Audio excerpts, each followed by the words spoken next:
nation we call home and its people. As patriots, it's our duty to drive the entrepreneurial spirit, pushing hard, reaching for success, sharing patriotism, because the American way of life is for all to live. The flag shirt, where freedom reigns. Good afternoon, everybody. We want to welcome everybody to the election security call. We're going on 5 years now. We've had over 400 speakers. A couple of announcements before our guest Peter Ticton comes on. I got a call before from Tina Peters from prison. Unfortunately, I couldn't answer. I was on the air. We want to all remember her and wish her a happy Mother's Day. Messages will get to her. I will pass them on. We want to give our condolences and help, hopefully, Joe Hoft, who's in the hospital. He had a stroke. He's doing okay, but he's paralyzed a little bit on his foot and his arm. He wanted to let everybody know he can think clearly. His twin brother, Jim Hoft, both of them from Gateway Pundit, just had a heart operation, and he's doing okay. We also want to thank our good friend Raj Diajami for hosting this with me. And also want to talk a little bit about our last call last Thursday, precinctprojectusa.org. Very important. We want everybody to see this. Can you see this, Raj? Is that on the air? It is on the air. All right. So precinctprojectusa.org. What that is, we want everybody to join it. If you don't mind taking a picture of it, writing it down. I'll be putting this up a lot and why it's important. As you all know, Dan Schultz and myself worked on precinct strategy with Dan Schultz, Steve Bannon, many other people. President Trump endorsed it. Please, if you can, get his book. Now, what's precinct strategy? That's the Republican Party. Now, why are we doing this precinctprojectusa.org? Very important. We're trying to get 200,000 new committee men and committee women. And our estimate over the last 4 months, we got 20,000 new precinct committee men and committee women, which is very important to the cause. When you go to Precinct Project USA, we have monthly newsletters. We teach you how to recruit people. We have a Zoom meeting every month. There's precinct manuals on there. We have round-the-clock people. One person from every state is available to tell you how to go, get on. I want to thank today Steve Bannon for putting me on live today. We got a lot of people come on because of him. Rumble, who has us on the front page, and many other people that are streaming this today. One of our next items that we're going to be celebrating our 250th USA America, along with Precinct Project on June the 10th, where we'll have about 4 hours of working on that. Broward County is having Trump Day on September 19th. So anybody who would like to get involved with that, please email me at sstern1054@gmail.com. Let me put that up. sstern1054@gmail.com. Very important. I'll be putting it up. One of the most important things the RNC asked me today to let you know, please start to go to become a poll watcher and poll worker, protectthevote.com, protectthevote.com. We will have people speaking about this on our next event that we have. Raj, you want to say a few words before Peter comes on? Linda Meeks, Sarasota. Yes. Thank you, everyone. Thank you, Steve, for putting this together. As you know, we are if you're in Florida, we are ramping up for the primaries, state and nationwide. You're all involved in the primaries. The primary goal of this, the main focus of this group is obviously election integrity. And I'm asking each and every one of you to please also look to the people that your communities are wanting to get elected in the primary elections.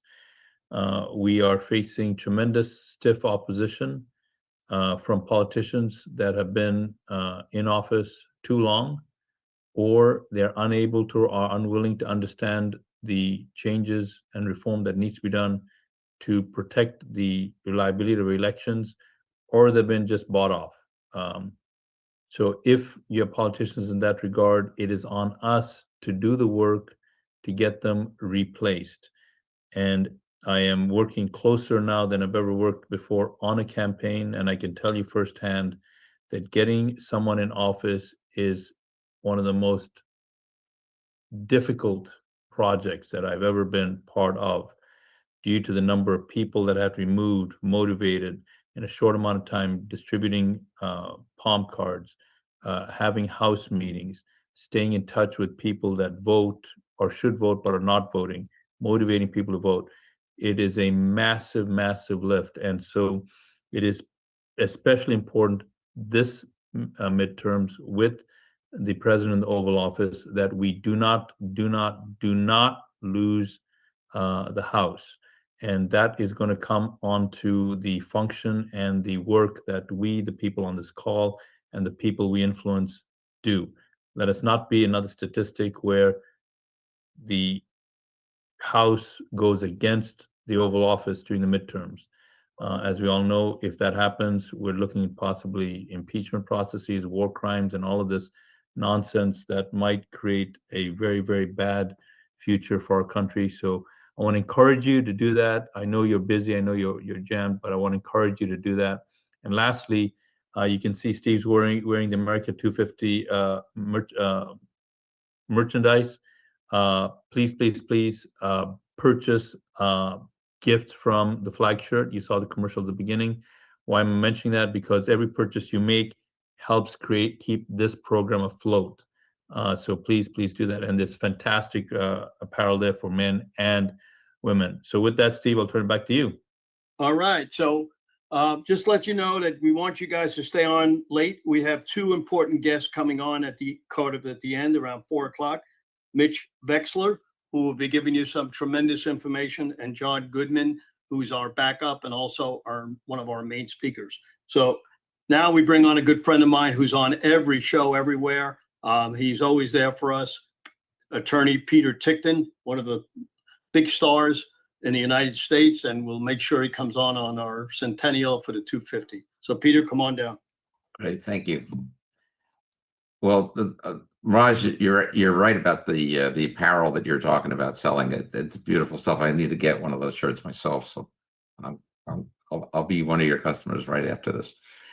The things that you wanted me to mention and talk about, Steve, are Tina Peters, who I represent, and we're still working on getting her out. We didn't expect to necessarily win the appeal. We thought we were going to do better than we did, because of the way that their questions were an oral argument, which is completely different than the way things flipped for their written decision. And that was very peculiar the way that happened. But in this environment, we expect all kinds of things like that to happen, especially in a captured state like Colorado. But meanwhile, she's doing well, not as well as we want her to be. And we need to get her out, and hopefully we will. I can tell you this, the other thing that we're going to talk about is whether I've thrown my hat in the ring to be the next Attorney General. And that's looking promising, believe it or not. There's the scuttlebutt that I get back is promising. I've had, by the way, you mentioned Jim and Joe Hoft, two American heroes as far as I'm concerned, and God help them. Please, we should all pray for their recoveries, speedy recoveries. We need them, and they're just good people. But also Rudy Giuliani. A couple of weeks ago, he told me he was calling the president to let him know that I need to be the next Attorney General. So I hope that he did that. But one way or the other, here we have three important major Americans that are all kind of struck at the same time, and just praying for each of them, and hope you all do. Why am I looking to be the Attorney General? It's not because I aspire to be an Attorney General. That's just never been my calling. I just see that there are things that need to be done that nobody else is doing. To give you a really quick idea about what I'm talking about is like January 6th, for instance. We know that January 6th was planned in advance by the left. I actually have access to the videos of Zoom meetings where they were meeting as far back as September 2020. And these people we have them on video committing an insurrection, basically. And nobody's gone after them. Nobody's considering it. In fact, they basically forgot all about 2020. But the reason 2020 is so important is because 2020 is now. The people that were planning what they were planning, the insurrectionists that literally took over our country for 4 years. And if you don't think our country was taken over, tell me, how could it ever be a good idea to open our borders? And how could it be a good idea to weaponize against mothers that go to Board of Education meetings, or doctors that prescribe ivermectin, or police officers that are doing their duty, but there's a suggestion of excessive force, and et cetera, et cetera. And they went after upper middle class MAGA wholeheartedly all over the country. So, how could all of this be, we know what it is, and we know that it's China, and we know that we're in a surreptitious war where there's no overt firing of weaponry, but basically they worm their way into our election system using Venezuela's systems, which come from Smartmatic and then Dominion, and now they call it Liberty, and we know this stuff is still in play. So it's going to require somebody there that's going to do the opposite of what Bill Barr did, which was basically condone everything that was going on. You may remember he said, well, we haven't seen any evidence of any election fraud, as his hands are over his eyes, and not looking for any. If you're not looking for it, then you're not going to find it. But we're going to need to find it. We need to find it fast, because the election is November 3rd. These characters are going to get sworn into the House and Senate on the 5th of January, 62 days later. That's no time at all. That time's going to fly by so fast. If we don't have this stuff figured out in advance with the right investigations going on, just in case the worst thing happens, then the nightmare scenario where they are able to impeach both Donald Trump and J.D. Vance and then remove them and make Hakeem Jeffries our next president, where we'll have lost it all. We need to make sure that we have someone in place that's got the mechanism going forward to basically put the brakes on whatever it was that took over. So, there's a lot of reasons that I need to move to do this. I hope you all like the idea. Of course, there's only one voter for whether I get to be in the next Attorney General or not, and that's Donald J. Trump. Right now, I'm sure he's mulling it over. I know Donald Trump well enough to know how, in some ways, how he thinks. And I know, what he does is he takes his time until he knows that that's where he wants to go and what decision he wants to make. And once he does, then he'll move forward. I can only hope that he does what he needs to do to protect himself and America, because that's what I'm about.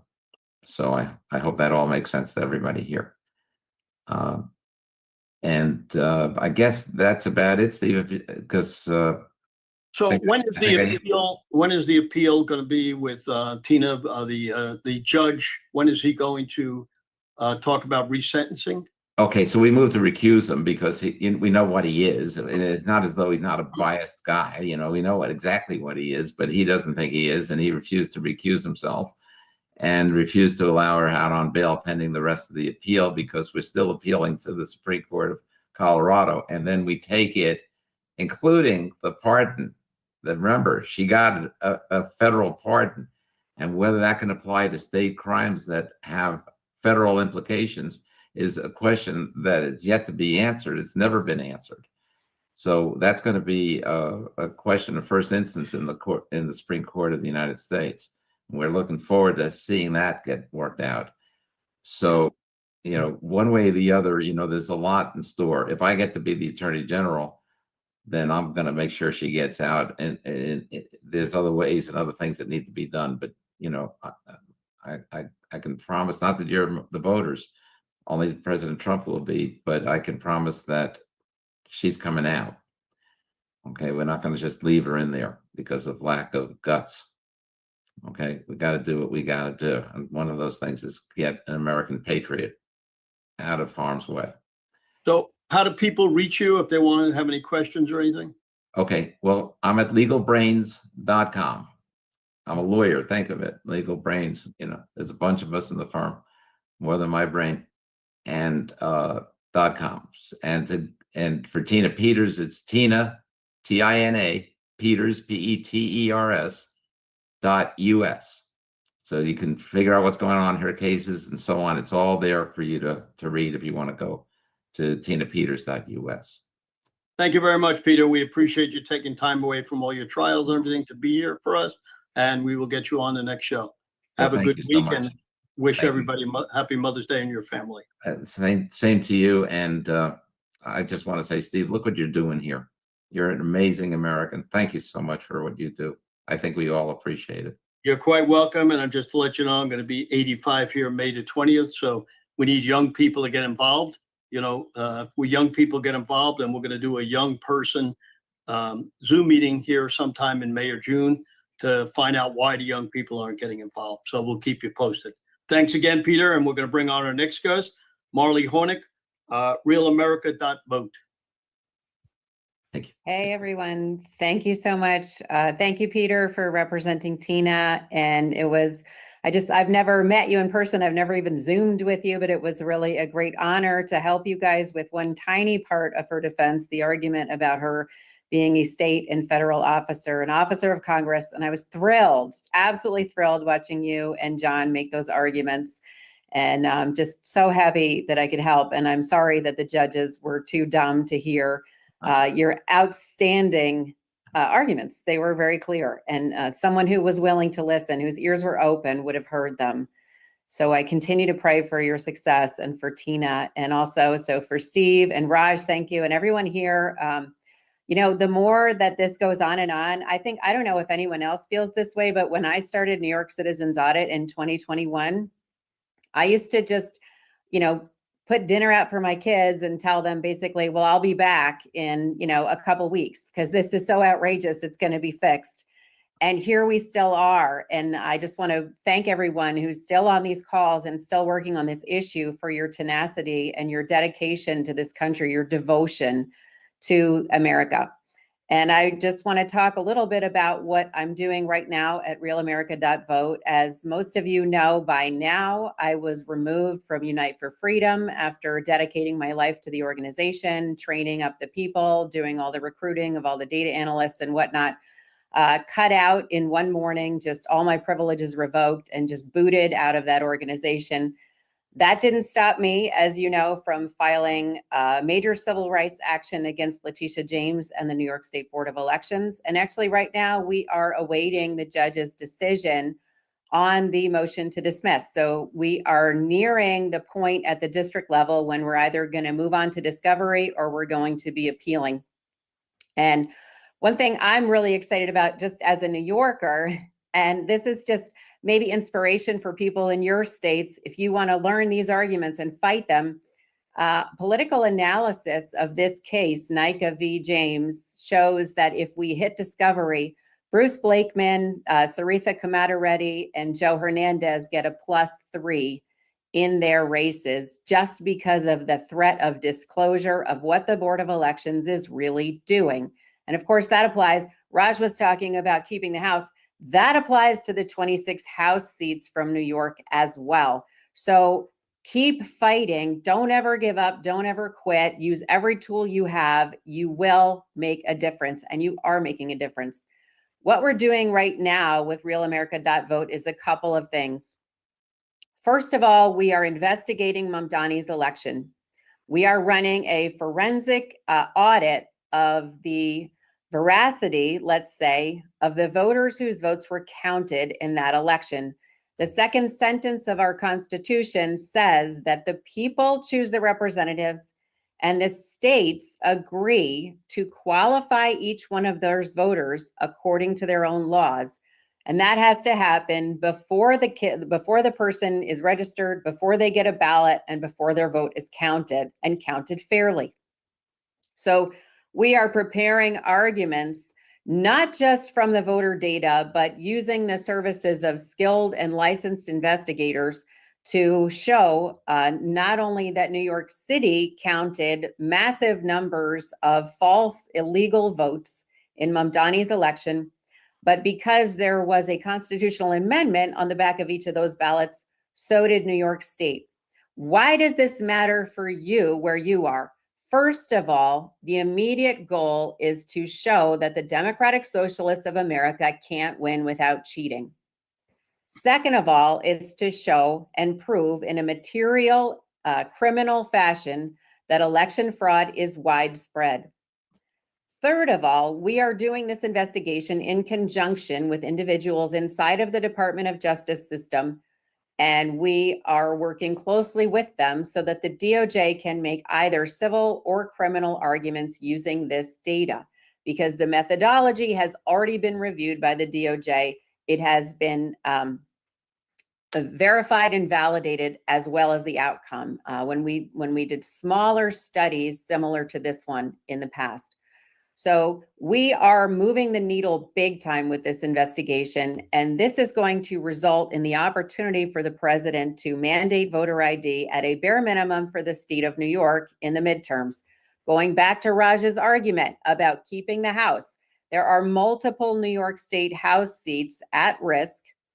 And so forcing a legitimate process in those elections is going to help every American have legitimate representation in Congress by holding that majority, holding on to every single seat we need with our fingernails, clawing them back, because we know what is going on right now. People who prefer big government, income redistribution, which is nothing other than government theft, and all of these socialist policies, which we know historically end in mass violence. They don't end in utopia.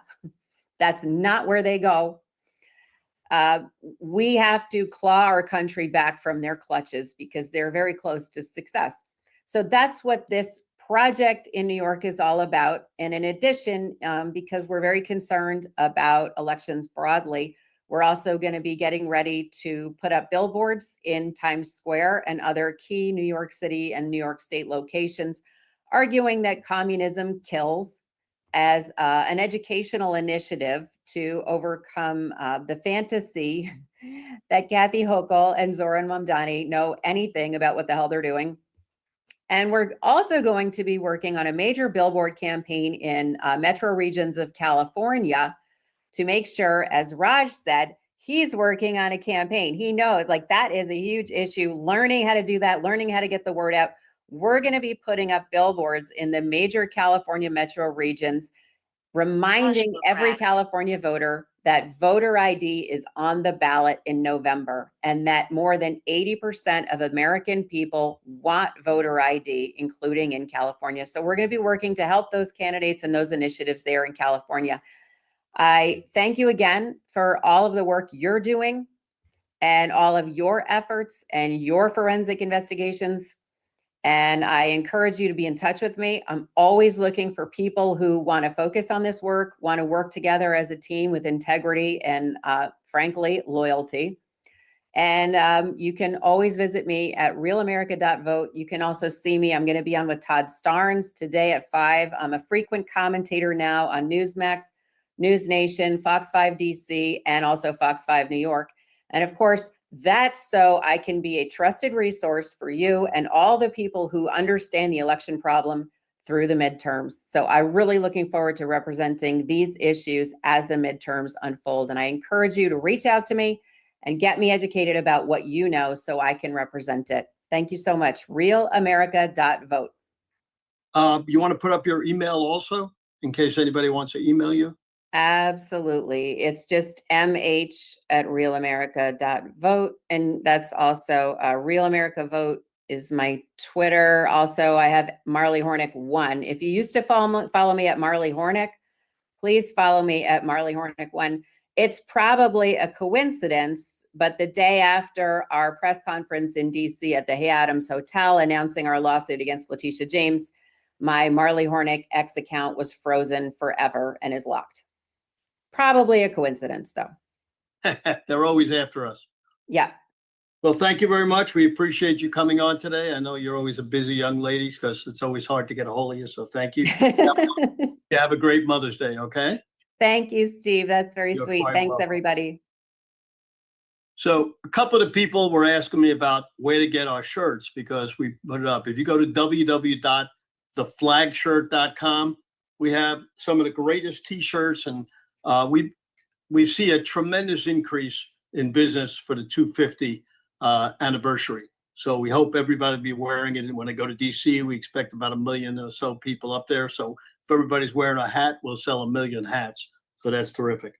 Okay, our next guest, I'm glad to have him because we've been trying to get him for a while, Ed Vidal. He's an election integrity brigade from Miami. Of course, I'm in Fort Lauderdale and I'm from Miami originally. So we're glad to have him. So Ed, come on down. Unmute. All right. All right, Steve. Thank you very much. And I commend you for your energy. I just attended my 45th law school reunion and I found out that we're going to be celebrating our 60th. So my new goal is to survive, not to survive, but to thrive until I get to another 15 years. So I'm working on that. On election integrity, I'm one of the founders of the Election Integrity Brigade here in Miami-Dade County. And the way we started was after the 2000 election, a lot of people were concerned. It was obvious to us that the election had been stolen. Now, I had been active in poll watching. I'm a lawyer. I've been active in poll watching when I was just before I went to law school in '78 in Chicago. So I learned poll watching in Chicago, but then I was a corporate lawyer for 30 years. And in 2008, I realized who we were going to elect as our new president.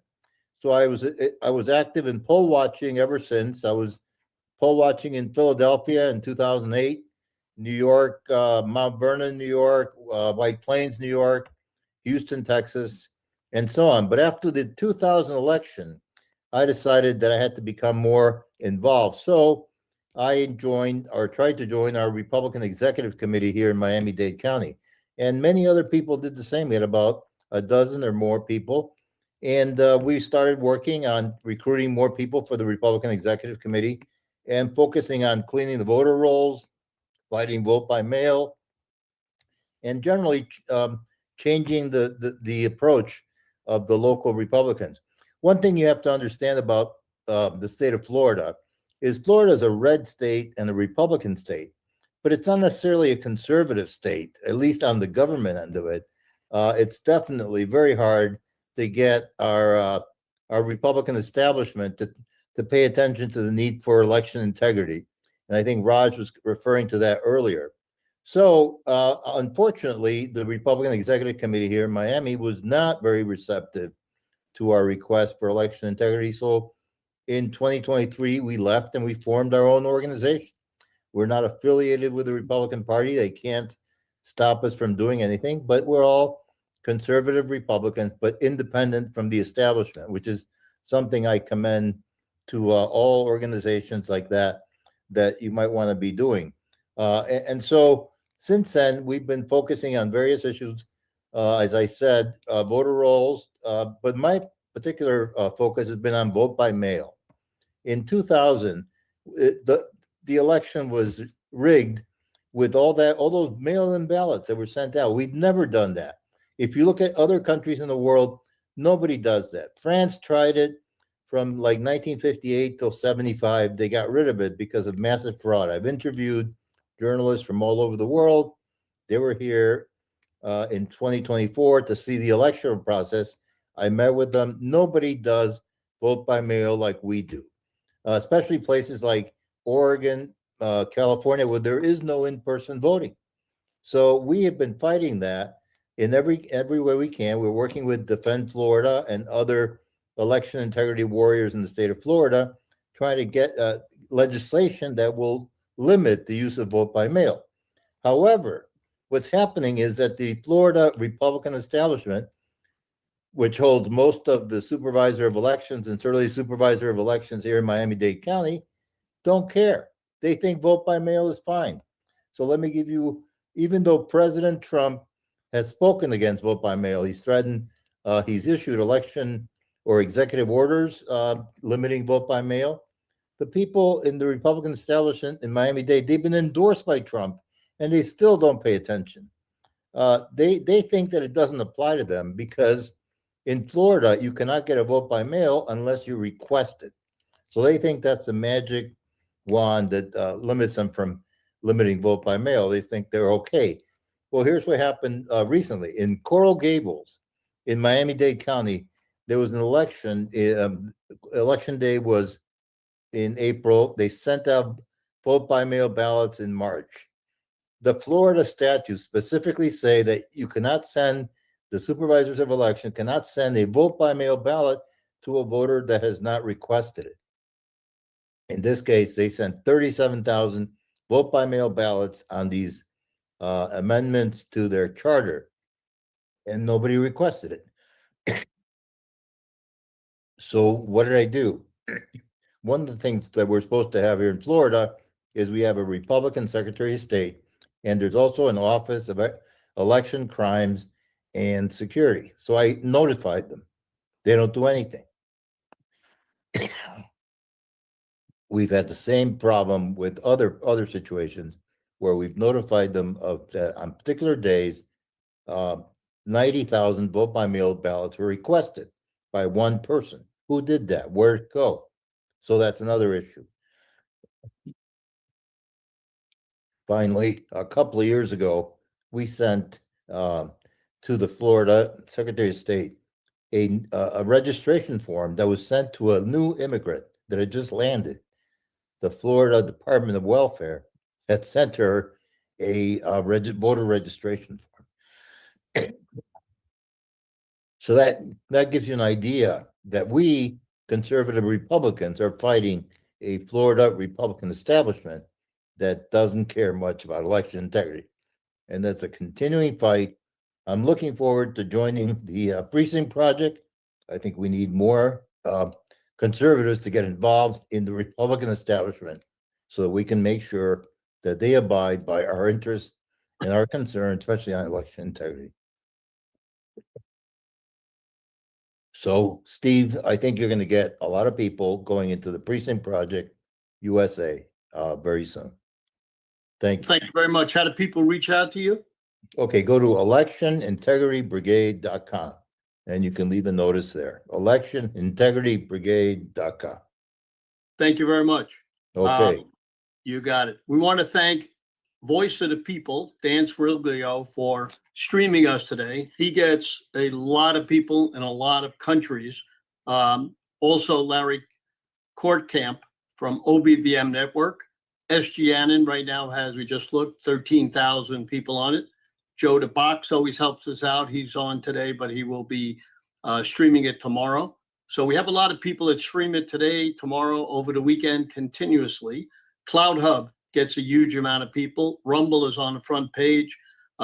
X, we have people doing it on X and other particular things. Raj, tell us how Defend Florida is helping us, since we just had a Florida guy on, and what you're doing coming up. You want to unmute, Raj? Yeah, he's unmuted. Go ahead, Doctor. No, it's you, Raj. Give us a little background on Defend Florida. Oh, yeah, sure, absolutely. So regarding the work for Defend Florida, and sorry, Steve, I was multitasking there. Regarding the work of Defend Florida has been working on election reform in the state of Florida now since 2021. The more important piece, though, is that the volunteers at Defend Florida have just been very focused on execution. So whenever we have a chance to hear something from any one of the election integrity experts that have been featured on this call, the team would just work on it and jump on it. And they were very material in getting election reform passed in Florida that created the revised regulations on how to maintain the voter rolls, the election crimes unit. But if we jump forward to where we are now, over the last few years, the reform that the state needs in Florida have been rebuffed by our legislators. And so, and this might be happening in your neck of the woods as well. And so we advocated, we educated, we met legislators in Tallahassee, which is our state capital. We met legislators in their home offices throughout the district. We checked off just about every box that you can think of with regard to doing the work to pass election reform. Having been rebuffed on many of the important pieces, what we have now drawn the conclusion on is and I'm sharing this with you because I'm advocating this for your consideration if you are not already doing it. We have to now become very good at raising a lot of money. We have to become very competent in raising a lot of money. So I'm probably stating the obvious, but wherever you are, definitely here in Florida, the people that are opposed to our ideals are massively funded. They have a rat's nest of PACs that move money in undisclosed ways, legally, but they move money in undisclosed ways from PAC to PAC to PAC. Incumbent politicians use these PACs to force newly elected officials to toe the line and to behave in accordance with what the establishment agenda is. And so in order to combat that, we have to recruit, train, and fund competent statesmen, stateswomen that'll represent our values. And the money part of that is going to be something that we have to become very good at. And what I mean by that is we, the people on the call, we have to be buying airtime from hostile media in your markets to both promote your candidate and to draw attention, negative ad campaign on whoever is in charge right now that's doing a bad job of representing the people in your community. We have to do the same thing with paper and digital news sources. We have to fund the purchase and distribution of palm cards, bus stop signs, billboards. So the reality is, as we look at where we are now in 2026, our voters are highly fractured. They're distracted. They're being targeted by messaging from the opposition in very capable ways. We must now enter that playing field, and we must now do an even better job than they have been doing. Now, if you're interested to see how we're doing it at Defend Florida, you can go to defendflorida.org, and on the homepage, you'll see a QR code, you'll see a link. What we've started testing is a method, and when I say we, let me just be a little clearer there. There's a PAC that's been created. The PAC is not part of Defend Florida. It's a PAC called Ground Game. And this PAC, the test here is if a person is interested, they can apply for a unique code with materials customized to them specifically. They can, in Florida, this is allowable. You'll have to check in your state if it's allowed there, but they can share this one pager with people in their community. And that person who shares that information with members in the community, they will actually receive 25% of whatever was raised. So this is a game changer that we're hoping will be a game changer, where we are incentivizing and motivating volunteers whose heart's on the right place, but are unable to prioritize fundraising in their schedule because they're very busy doing many other things, living life. So we're hoping that this way, if someone would take the time and maybe speak to 5 people and they raise a total of $100, that person will actually get $25 of what they raise. So this is a test we're doing. If this is a practice that your state will allow, consider testing this as well in your location. If you'd like to learn anything more about that, please feel free to contact me. I'll put an email address of one of my colleagues in the email field, and you can contact us to learn more about that. But as I wrap this up, the thing I want to say again is, it's our feeling and our view, and you may hopefully share this based on everything you've seen all of us doing and the results that we've obtained, that in order to increase the level of results and performance that we need to get, we have to get very good at raising a lot of money so that the people that you and I believe in can actually put in office. So thank you for that opportunity. Steve, I'll turn it back to you. You got it. Our next guest, and we're bringing him back again. He did a phenomenal job last time, Dr. Rick Richards with Ely and the election list, maintenance list. Very important. Make sure you get in contact with him. He's got tremendous information. All right, thank you very much for the opportunity to visit with y'all again today. I'm going to move extremely quickly through my 10 minutes, but we'll cover a lot. And I'm going to talk about the actual problems a little bit more than the technology itself. If you go to the electoralist.com, you can verify your own vote and look at the information the state has about you. You can also communicate with us by scrolling down. You can send a request for credentials. Let's see, so let's get started. So the data we have now, we're up to 47 states, and in the June we'll be adding Alabama, so we'll have 48 states. For comparison, of course, Ellie has 25, 2 more are coming. Eric does imports data from 4 sources. We import data from 22. Eric does 4 reports. We do over 350. Eric has no transparency whatsoever. We have 24/7, 365 availability to all the data. Eric is charging Georgia $107,000 and Ellie is free. So any citizen in the United States who is an active registered voter and passes our vetting can get credentials to go in, and all 3,143 county election offices can get credentials, and we will be working as citizens to help them do the voter list maintenance. I actually created an AI prompt to look at what it would take for the states to do one-on-one exchanges of voter roll data, which is the current plan for the ERIC states to get the other 24 states. North Dakota and New Hampshire don't have voter registration rolls available. And it would cost $9.5 million per state to set up the program to get the data and manage it, and then roughly $7.8 million a year. Ellie's free.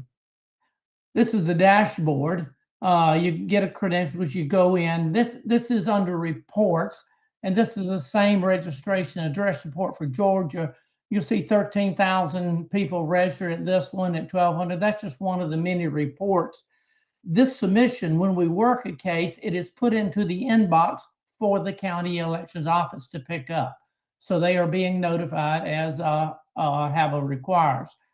This is what it looks when they click down on the record. This person happens to be registered in Georgia and Ohio, so it shows both their registrations. Their Georgia information is in light blue. Their other state information is in deep blue. The post office is in deep blue. The move information is in purple. And all this information is sourced directly from Secretary of State or the U.S. Post Office. Ellie has no data of its own. So we'll look at their address details,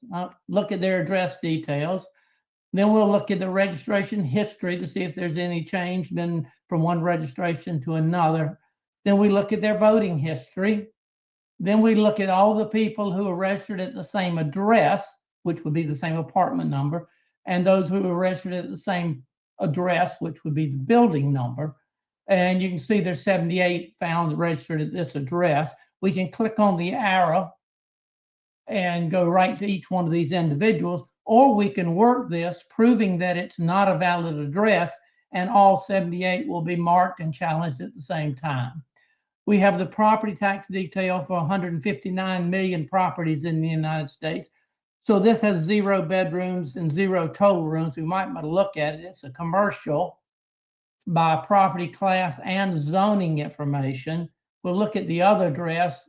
That's where they have in Ohio, they have the homestead tax exemption, so they shouldn't be registered in Georgia at all. All that's reportable to the county election office.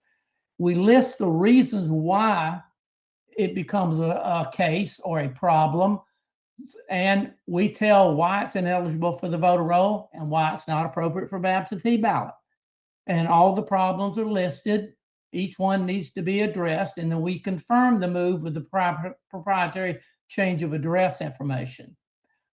We have the comments down below that the individual users can put in, the screenshots that they can put in. You'll notice this is a virtual mailbox, and this address has 78 registrations, but right down the road, 2 buildings is another house with 66 reservations.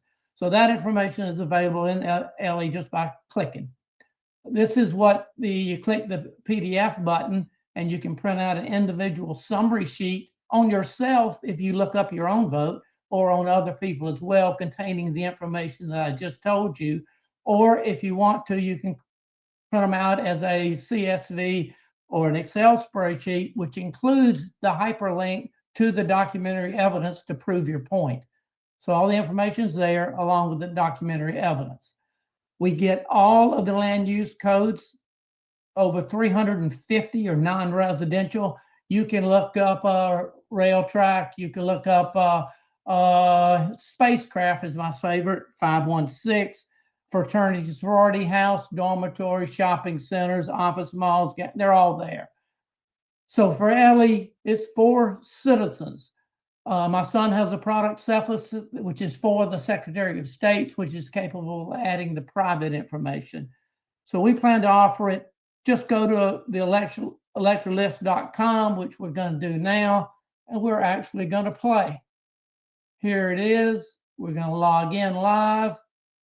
We're going to look at what's available. On the dashboard, you get incomplete data, registration address not verified for the post office, those that are verified, non-verified, mailing addresses. And where is this? This is South Dakota. Let's just go in South Dakota to reports. And you'll see for same address, there are 4,319 registered here.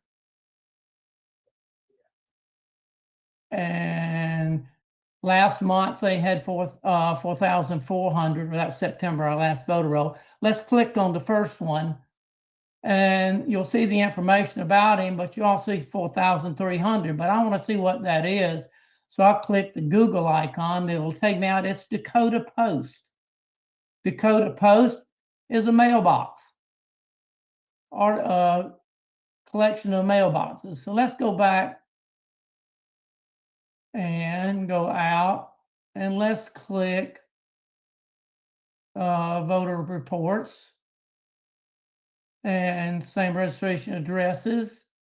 Let's click America's Way. And there are, it says 614, but that's registered at that post office box. So we want to see how many there are. And there are, well, I want to do it on the other, it's 14,000 people registered at that address. So at 3 addresses, one of them there's 14,000, one of them there's 2,100, and one of them there's 700. So we've got all those addresses. That's just in South Dakota. So let's go play around a little bit. Let's go look at these. We can go to voter rolls and we can pick, I'll pick Texas. And in Texas, at the cases, Texas has 18 million registrants, and they have 7.4 million problem registrations. They have 3.7, 20% have a data error. They have 2.7 million with verified problems. What are they? They're a UPS store, or there's a problem with the street number, or there's an apartment number missing, or there's a commercial mail drop, no chain of custody, wrong address, invalid street name, and almost 500,000. You can take this down to the county level. You can take it down to the precinct level. You can do a fine based on cities, fine based on anything, just simply by clicking the detail, the advanced filter. So here we've got moved. In Texas, there are 1.1 billion people who don't live at the address on the registration address. 351,000 of those have registered in another state. We've got 62,000 who have registered in the other state, registered and voted in the other state. We have 519 who have registered at non-residential property. We can take a look at the drill down on the land use code exempt. We have all of these the categories in property tax, property category, these in land use categories. So we have 10,000, almost 11 at public buildings. We have 14,000 retirement centers. We had 100,000 at vacant land. Then we have all this information feeds into the submissions, and the submission shows up in the county election office, and you can submit them to the county election office for them to review. And we have a number of counties and a number of states already doing that. Or you can print them out. That's using the coffee and donuts method of I'm being friendly, I'm being volunteer, I want to help. Those that are not friendly, you can print them out as an Excel spreadsheet and submit them as a challenge. Anybody can sign up and get credentials. The voter list, the election elector list.com. I'm open for questions. We don't have questions, but Okay. let everybody know how to reach you again. Very important. This is one of the most important things that we bring up. Yours is phenomenal, and I know you do this for everybody for free pretty much. So thank you so much for doing that. Let everybody know how to get in touch with you. Yes, sir. Thank you for the opportunity. Okay, so we're going to bring on our next guest, Lisa Bennett from Montana. We don't usually get people from Montana, so thank God. She's a state coordinator for election integrity. So come on down, Lisa. You unmuted? Go ahead, Lisa. Sorry, I had to unmute. I apologize. That took me an extra step. All right. Thank you for having me on. I just wanted to, I'm not sure if Peter Tickton is still on, but if he is, I hope he makes it as Attorney General. We need a good person like that there. Additionally, I want him to know that the DOJ closed down the FBI investigation into the ballot shredding that happened in the election of November 8, 2022 in Carbon County, Montana. And that really needs to be investigated because the FBI agent that opened up that investigation for 18 months was doxxed and under investigation himself for opening up the investigation. So that shows you just how corrupt our system is. And I just pray that that we can get things fixed. And speaking of which, I want to open up with Proverbs 20:23, which is the Lord detests differing weights and dishonest scales do not please him. And a paraphrase of Exodus 23:29, which is if he got rid of all the corrupt people at once, we would live in a wilderness because that's how many corrupt people there are. So that being the case, I can't say enough that we should open in prayer, and I just hope that God helps us with voter integrity and helps us remove the corrupt officials through these next elections. I also want to say that we've got lots of problems in Montana. Our Secretary of State is very corrupt. She, in my opinion, she, through her office and her minions that work there, and there are lots of people that work in her office that do everything they possibly can to keep the CVRs from people, to convince our elected state legislators that our CVRs are private information that shouldn't be made available to the public, and therefore convince them to vote against laws that the good people in our state are trying to get passed to make those records open to everybody. We will bring it from Africa to the whole universe. Hello? Am I still here? You're still there. Go ahead. Please Okay, continue. all right.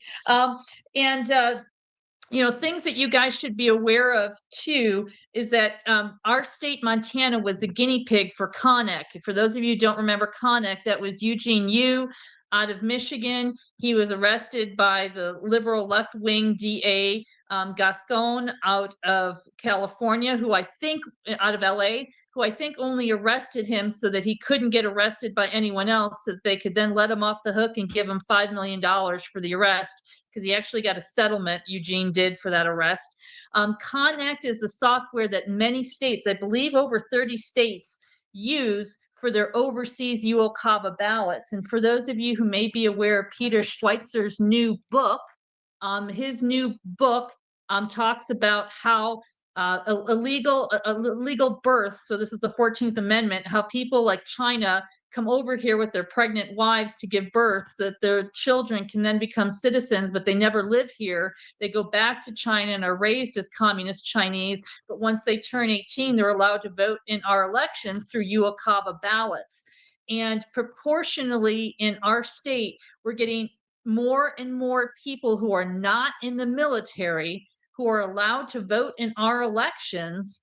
And this is something everyone should look at, who were never, ever in our country, never, ever here. So we're talking about this birthright tourism thing, which then these people grow up elsewhere, but they're still allowed to vote once they turn 18. That's a big issue in Gallatin County, which is where Bozeman, Montana is located. In the 2024 election against Biden, 80 to 90% of the UOCAVA returns, which once again, most of those are not military people. It's like maybe 40% military, 60% non-military, are coming in voting for Biden. Statistically, that's impossible. When I say Biden Kamala, Biden Kamala thing, it's statistically impossible that that could be the case. That so many people would not be voting for Trump in the military, that they would be coming in that hard. And that's one of our bigger counties in our state, even though we're population-wise a small state. These are all things that need to be investigated that haven't been. And one of the most disheartening things from our SOS office is that our citizen group was able to get donations and buy a year-long subscription to the voter roll, which cost $5,000 a year. And we were able to find the duplicate people. So the people that had a married name and a maiden name and were voting or getting ballots twice, or people that had died that were still able to get mail-in ballots because they hadn't been culled off the voter rolls. Well, our Secretary of State decided that they didn't want us to have access to that any longer. So now when we get the voter rolls, they no longer include the birth years. And without the birth years, we can't tell whether this person is the same person when it comes to an obituary or a maiden married name. You kind of need the full thing. So we asked to bring this service inside the Secretary of State's office and have them do this to find the same things that the citizen group were finding, and they refused to bring it in-house and do it. So, I mean, these kind of things tell you that you've got corrupt officials, and Montana is just as corrupt as Texas and Colorado and all these other states. People just think that because we're red and cowboy, that it's a true red, but it's a fake red, just like in Florida and other places that have been mentioned before. I also want to say that when Connect used us as a guinea pig, that was through a Department of Defense grant. So the DOD paid for this to be done. Now, granted, it had to do with military UOCAVA, so maybe you can make the connection that way. But our Secretary of State, Linda McCullough, is now on the board of advisors for Let America Vote, which is one of those radical left-wing groups that basically wants us to vote via text messages, right? So that there's no accountability and you can't trace it. So it goes to show that Montana has kind of put out a lot of these left-wing liberals who've gone on to work under the Obama administration and other groups. And that DOD grant did come under the Obama administration in 2009. So it's all connected and we all have the same issues. We all need to work together and learn from each other so we don't reinvent the wheel here. But I would really like to say to anyone that has any ability to get this investigation into Carbon County, we have on video her shredding. That's why the FBI opened up an investigation. It's hard to get the FBI to open up an investigation into election anything because elections are local. So all that needs to get approval from Washington, D.C. And we need to get this redone. And just anyone that can help with that, you can reach me at 970-926-0216. Or you can email me Bennett, BENNETT 0707 @gmail.com. And because you can't get a fair shake in the press, I have actually started a newspaper, not just an online one, but a physical hard copy newspaper, which groups of volunteers across the state help distribute so that we can educate people because there's no other way to reach people. Thank you. You're quite welcome. When you're talking about newspapers, I want to thank yournews.com, Sam Anthony. He's streaming us, but he also writes all kind of articles for us and really helps us all over the country. I want to thank Robin Sachs, who's puts it on X for us and helps us in Maryland and many, many other states. Our next guest is Urson Russell from Orange County. Going to talk about what's going on there in California. Urson, come on down. Hey, Steve, how you doing? I'm doing great. Well, California is, just as corrupt as every other state seems to be. The more and more that we're peeling back these layers of our elections, and probably a blessing in some ways that President Trump did lose the 2020 election, because it got a lot of people to start paying attention and asking questions. California, largest populous state, highly centrally controlled by the Secretary of State. Same story, as with every other state. Last 4.5 years going around the state to educate people and bring more awareness, and we've been building momentum. There's been organizations working on this a lot longer than I have in so many different ways. Promoting civic duty and civic engagement is kind of part of like what we are as a fabric of Americans, but we've got to learn those things again. And so through my efforts, which, I can say the same things that everyone else has been saying as far as the voter roll. We had a dog that had a ballot cast for it in one of our California elections. If that doesn't say enough for what the system in California is, that nothing more really needs to be said. So the counties aren't really managing the rolls. It's centrally controlled, pushed through the state. Our national change of address system is broken. Voters on the rolls at 175. And so these stories that we share, and through my travels across the state and not hearing elected officials taking us seriously, willing to do something, telling us that they don't have jurisdiction over elections. That's really what's got me to where I'm going to run for office now and going to run for state assembly. The Constitution in every state's very clear about voting and about the rights of the people and where that process belongs.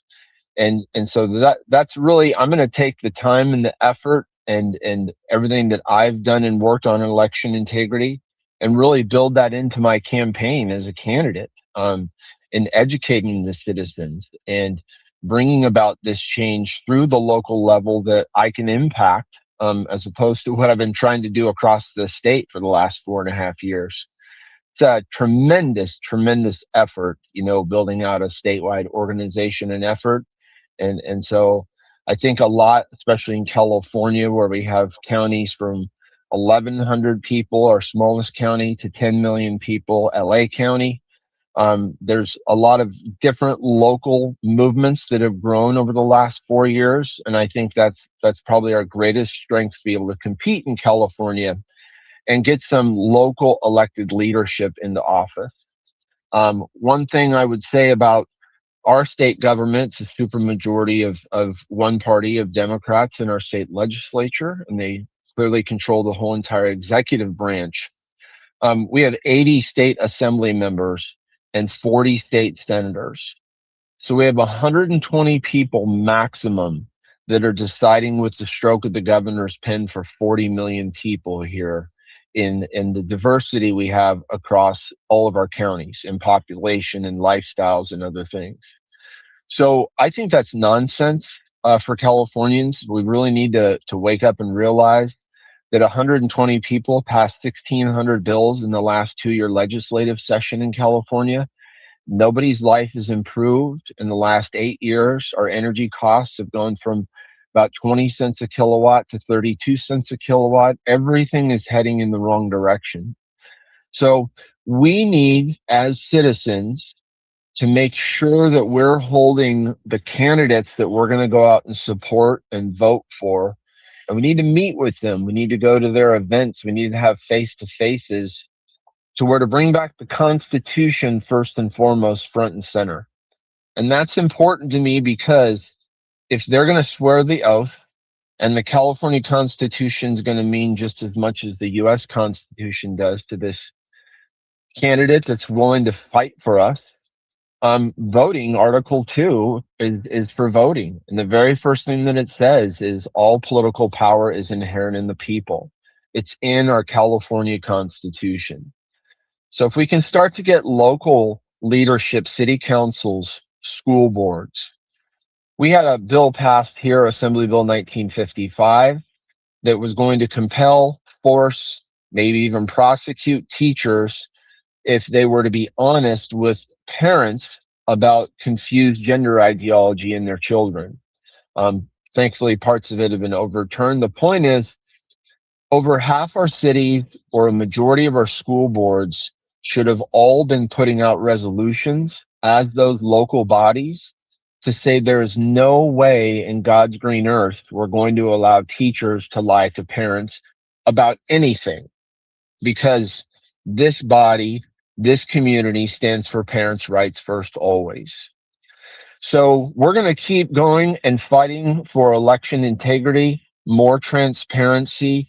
We've got one city that wanted voter ID and their community voted for it, Huntington Beach. Yet the state has been nonstop using our own tax dollars to take them to court to stop that from happening. On a good note, for the November election, we have the voter ID initiative that was put out by Reform California, and that got way more than the signatures to qualify. In addition, it has some citizenship requirements and some other things tied to it. And that really has tremendously good polling in California, even with such a heavy Democratic voting population. So that is something, whether the SAVE Act passes in Congress or doesn't, that is certainly something that would be a tremendous step forward.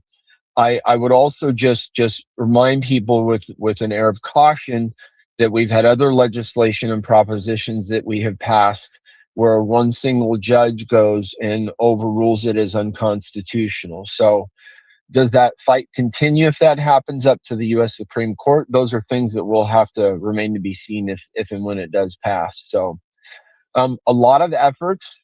I would encourage either the people that are involved and that are educating themselves about this to maybe run for local office or maybe get on one of the commissions, get close, build relationships with your local city council. Everyone that swears an oath of office, even an animal control officer, swears an oath to protect the California Constitution. And if there's questions about our election systems, every elected official that swears an oath or a teacher that swears an oath, anyone should have every right to openly ask questions and get full transparency. I heard about the cost of access to some of the voter rolls in other states.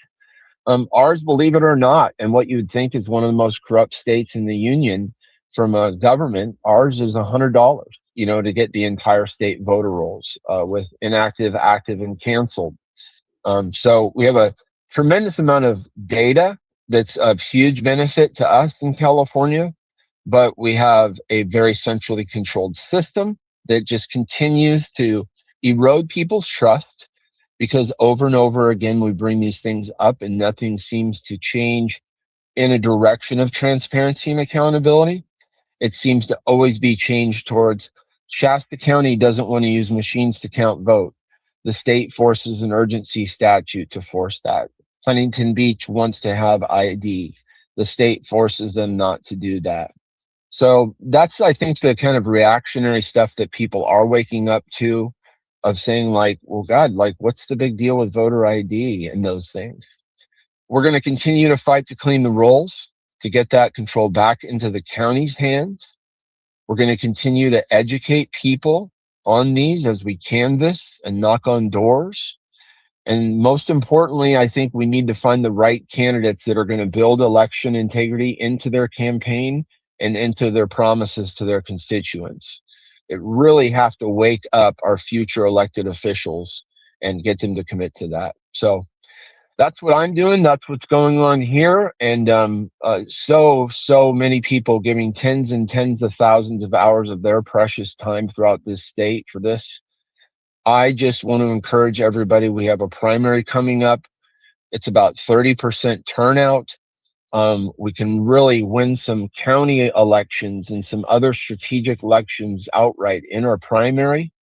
And even if you think the system is rigged, even if you think your vote doesn't count, we ask you to please participate. And the reason is you help create evidence, you help create momentum.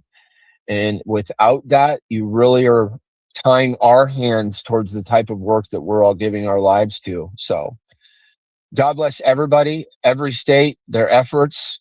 And let's continue, Steve, your whole group, bringing people together, educating the way that you guys have been doing. God bless you. Keep you safe and healthy. And thank you so much for this opportunity to share. You got it. Thanks very much. Our next guest, my good friend, Jeff Clark. Itsyourgovernment.org, a former White House staffer, very close to President Trump. Always invites me to the White House, but unfortunately had a back operation, couldn't make it. So we'll have to wait till he gets back in there again. Come on down, Jeff. Raj, you want to unmute him? Go ahead and unmute Jeff. He may have stepped away from, he's not responding. He may have stepped away. I got it. Can you hear me now? You Yes. can, you're on. Very good. All right. Well, thanks, Steve. Always good to see you and Raj. And I'm glad to be here. As you noted, I left the White House about a month ago, and now I'm in my new role as the Vice President of Litigation of the Oversight Project. And our goal is to, just as our motto says, that it's your government, and we want to make it more accountable.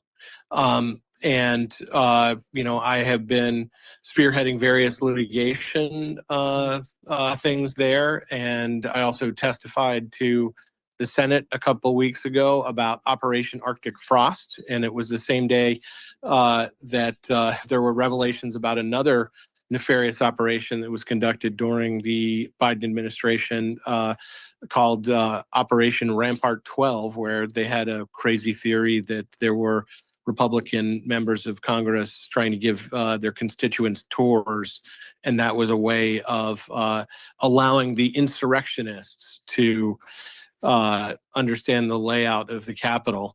When that theory collapsed, the DOJ lawyers who were working on it shed a lot of tears about that. But you know, given the focus on election integrity here, let me focus my efforts and my remarks here, I should say, on what we're doing on that front. So we have a case that we're working on in Michigan that I should not give a lot of details about now, but you know, let's say it's about cleaning the voter rolls.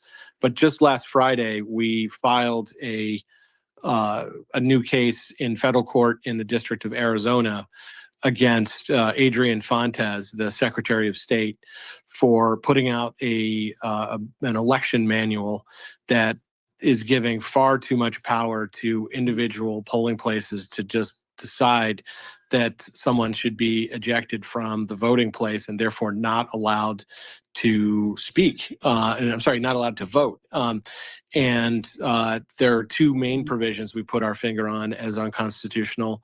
One is the idea that if you're a law enforcement officer, you can't show up to vote on voting day in your uniform, even though, you know, you might be coming off like a double shift or something like that. It's, you know, if the election official at that polling place, and obviously many of them might be controlled by Democrats in particular places, they could say, well, I feel intimidated, and on that basis, I'm going to exclude you from voting. So we're challenging that as a violation of free speech, as a violation of due process, and as a violation of equal protection, because their standards are far too arbitrary. They're just in the eye of the beholder standards, where, you know, someone who wants to try to prevent someone who they kind of guess is more likely a Republican voter from voting, they can just basically eject them and keep them from voting.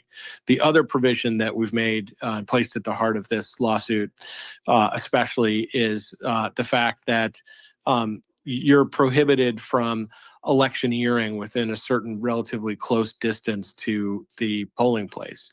But outside of it, you're permitted to do electioneering. You know, if you're someone working for the local county Republican Party, who's the plaintiff in our case, you know, you can stand outside the 70 feet or so, and you can give people flyers. You can speak to them. You can advocate for your candidate or candidates. And this is a, you know, major protected First Amendment right, that you have a right to speak about political matters, to urge, you know, who you recommend should be voted for. And the way that Adrian Fontes, the Democrat Secretary of State in Arizona is trying to attack that, is that he's saying in his manual that if your electioneering is audible within the polling place, even if it's outside the legal parameter of a prohibited small zone right around the polling place that the legislature established, then the polling place runners can decide to exclude you as well. So that's another violation of free speech, another violation of the traditional freedoms to vote that we have experienced. And I don't know about all of you, but when I go to my polling place, right, I see a lot of electioneering things. I hear people speaking on both sides, and this is a healthy part of the American system. And so to have a voting manual that's just put together by the Democrat Secretary of State, and then signed off on by the Democrat Attorney General, is something that we think is unconstitutional and really strongly impinges on our constitutional rights and on healthy competition in the voting system. So there are a lot of ways that, to use the broad term, cheat, that Democrats try to cheat. And this new way of using a voting manual to give authority to local polling place officials to decide, they don't like that you're wearing a uniform, or they don't like that they happen to hear the name of the, Republican candidate outside in the parking lot, is just, something ridiculous that we want to see struck down. And we just filed the lawsuit, like I said. So, I don't have a report for you about how the lawsuit is faring, but I urge you to watch it. Again, it's been filed in Arizona, and we expect it to get a lot of attention. So, in terms of the oversight project, let me make the pitch that, look, we have lawyers, we have policy people. We testify to Congress. Probably our biggest claim to fame at this point is that through FOIA, we uncovered all the information about the Biden auto pen.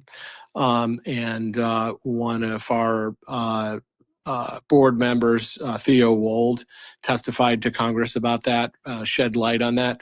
We think that calls into question many of the pardons that Joe Biden granted using the auto pen. For instance, the pardon to Anthony Fauci.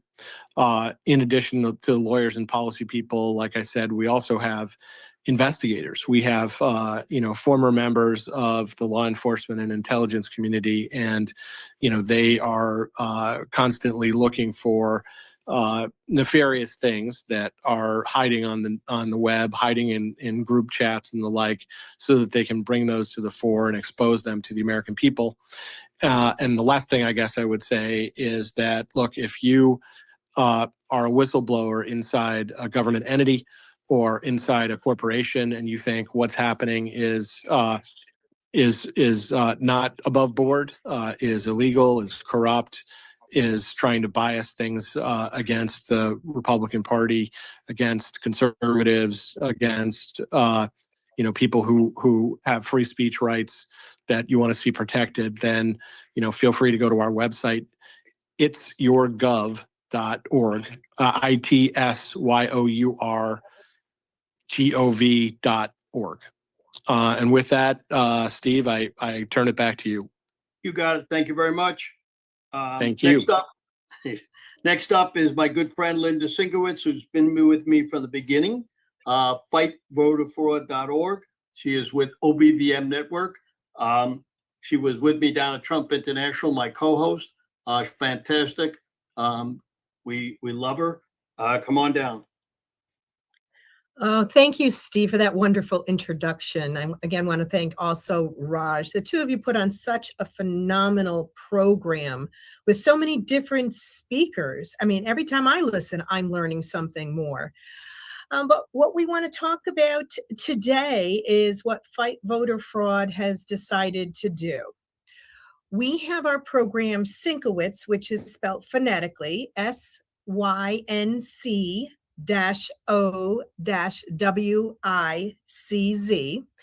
And we're in our second season. And we have guest hosts that come on, then we talk about the 5 different states, national stuff that goes on, international stuff. Everything has to do with elections. Well, a few weeks ago, we decided to launch a new series that I'm sure everyone should be excited about. It's called Sinkowitz Presents Candidate Spotlight.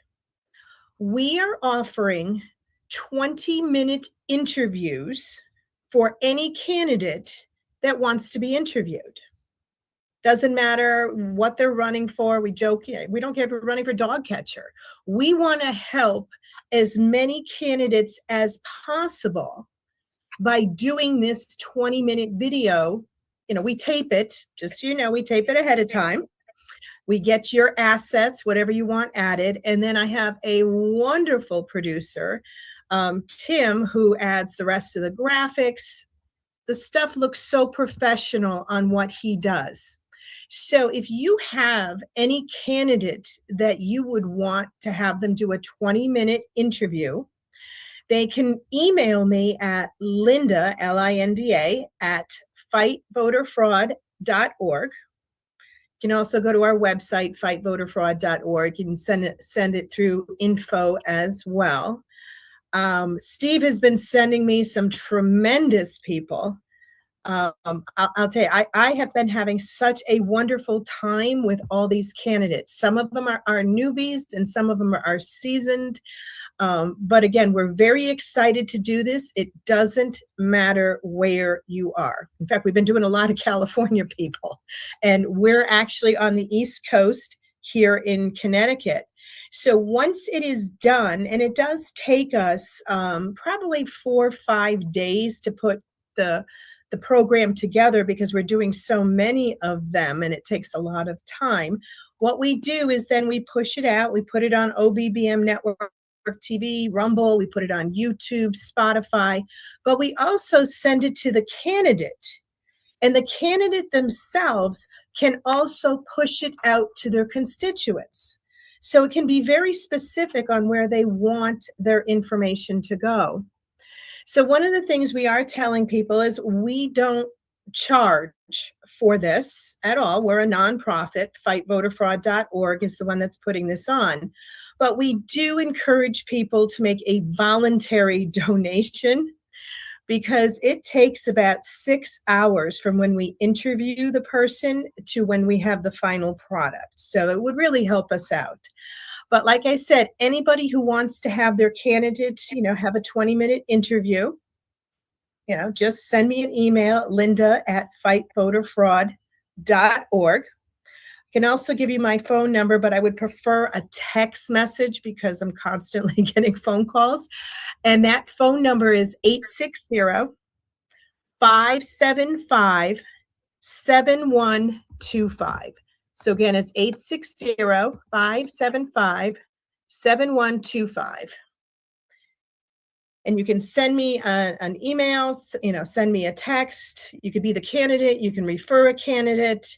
I do get back to absolutely everyone. Right now, we are booking tapings, I think May 18th. That's how far we're out right now. For our booking times. So if you're interested, we encourage you to do it soon. We do plan on doing this right through October. We really want, again, these midterms are extremely important. And any way that we can help out, we want to be able to help everyone. So I guess, Steve, that's pretty much it right now. Well, terrific. We're always glad to have you. Have a lovely Mother's Day. Thank you, Steve. You got it. Our next person up is Patrice Johnson, founder of Michigan Fair Elections. We've been trying to get her on for a long time. We finally got her. So come on down. Now, you know that we have people from all over the country. Somebody said, we have a lot of different speakers, Linda. We try to get people from all over. We need your help. If you have somebody in your state that you'd like to get on, email me. We'll speak to them, see if we can get them on our next one. Also, we're looking for new podcasters. We have 150 podcasters, of which not everybody streams it every time, but certainly we have a great cast of podcasters And every time you edit podcasters, you get anywhere from 100 people to 10,000 people. Somebody just texted me that they sent it over to somebody that's got 250,000 people that are on their site. So it's so important, because the more people that learn about this and what we do, the more important it is. Remember, we're doing this for 5 years. We started when President Trump asked to do this, and we started with 500 people, and now we got millions. So it's very important. Patrice, come on down. Well, thank you very much, Steve. Thank you, Raj. It's very nice to be here, and I really enjoyed listening to folks, learning a great deal. So thank you. Yeah, I thought Steve and I talked a little bit about it's a really important issue in Michigan, and that is what we published a report. The full report is 212 pages, but we did a condensed edition, and that's 20 pages, and then we have an executive summary. They're all available on our website in the library. It's at miFairElections.org. And what the issue is that Michigan has a system for catching rules that violate the law. The problem is that this system is broken and it's not lawful. And because of that, we have actually four rule sets now with apparent federal, state, and constitutional violations. So they're in effect, and they will govern every race in this November election coming up. And in Michigan, we have an incredibly important election. We have 13 U.S. House seats, a U.S. Senate seat, the governor's seat, the Attorney General, Secretary of State, all 148 legislative seats, and 2 Supreme Court justices are all on the ballot this fall. So it's a very critical election, and these rules are changing the very foundation of our electoral process. They're terribly undermining to election integrity. So as an example, just to give you a little background, Michigan has 2 checkpoints. We have what's called the Michigan Office of Administrative Hearings and Rules. And then we also have JCAR, which is the Joint Committee on Administrative Rules. But MOHAR was created, it was never authorized by law. It was created by executive order back in 1995 by Governor Engler, and every governor, all 4 governors since him, have renewed their version of this dual rulemaking system by executive order. And this new one that we currently have under Governor Whitmer also added oversight for elections, and also added hearings. And then they hired judges, but the judges don't even report into the judicial side of the government. They report into the executive branch. So MOHAR is dependent on the executive branch for its funding. Its staff is dependent on the governor's will, and it has none of the 5 standard checkpoints. So we went through and compared Michigan to, there are 24 states altogether that use this dual checkpoint system, and Michigan is the only one that is not founded in law, that is founded by executive order only, and it doesn't have any of the 5 standard checkpoints that the other states have. It doesn't have Senate confirmation. It doesn't have fixed terms of office, no qualification requirements. There's no budget independence. MOHAR has none of these.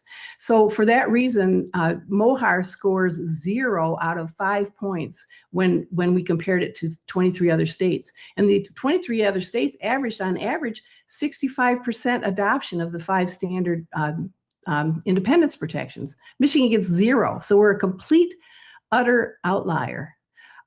So imagine if you had a referee who was never officially hired. He has no job description. He can be fired by the coach whose team he's calling fouls on, and also gets to rule on any appeals after the game. That is Michigan's MOHAR. That's the situation we're in.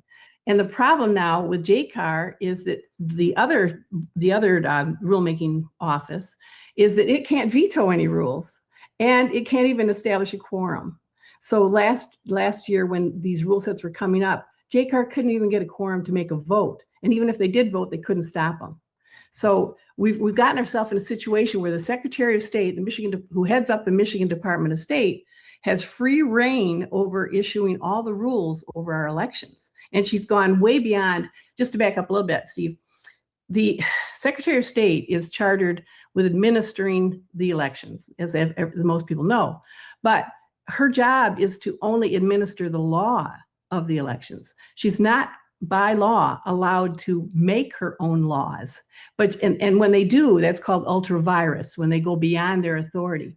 And she has gone beyond her authority in a lot of these rules. There are 40 rules already that have taken effect.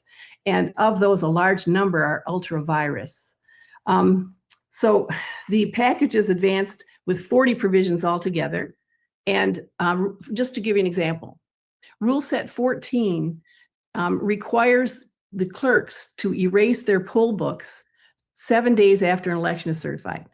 Well, that might sound to somebody who's not following elections as, well, who cares? It matters a lot because it's the election records, and the federal law requires all election records to be kept for 24 months, 22 months at the minimum. So it's a complete direct violation of federal law. This is the clearest case.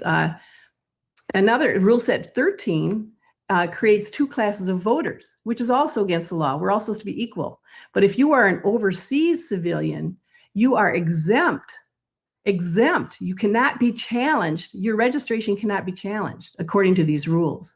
Whereas if you're a regular citizen, if you moved out of state or you've died, or maybe you just moved locations, you're in another county, your registration can be challenged by a citizen. Here, you cannot do that for overseas civilians. So it's crazy is what it actually is. And it contradicts our Attorney General's own opinion. Our Attorney General clearly said in Rule 7322 that overseas military, yes, they are distinct from overseas civilians because they have different situations. And overseas military need to be given more latitude, but not overseas civilians, for Pete's sakes. We can't even verify that they're citizens, let alone that they're alive or that they're citizens or that they have any residency in Michigan whatsoever.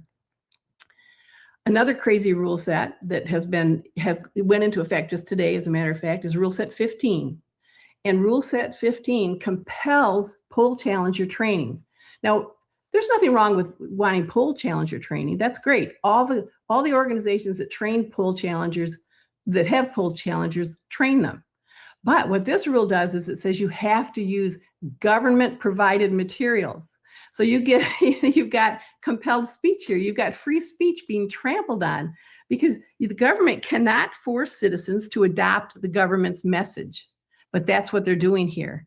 And to put on top of that another problem, our Secretary of State will not turn over her clerk training manual to the legislature. So they can't even see what they're training. So the legislature has subpoenaed the Secretary of State, and they're in court.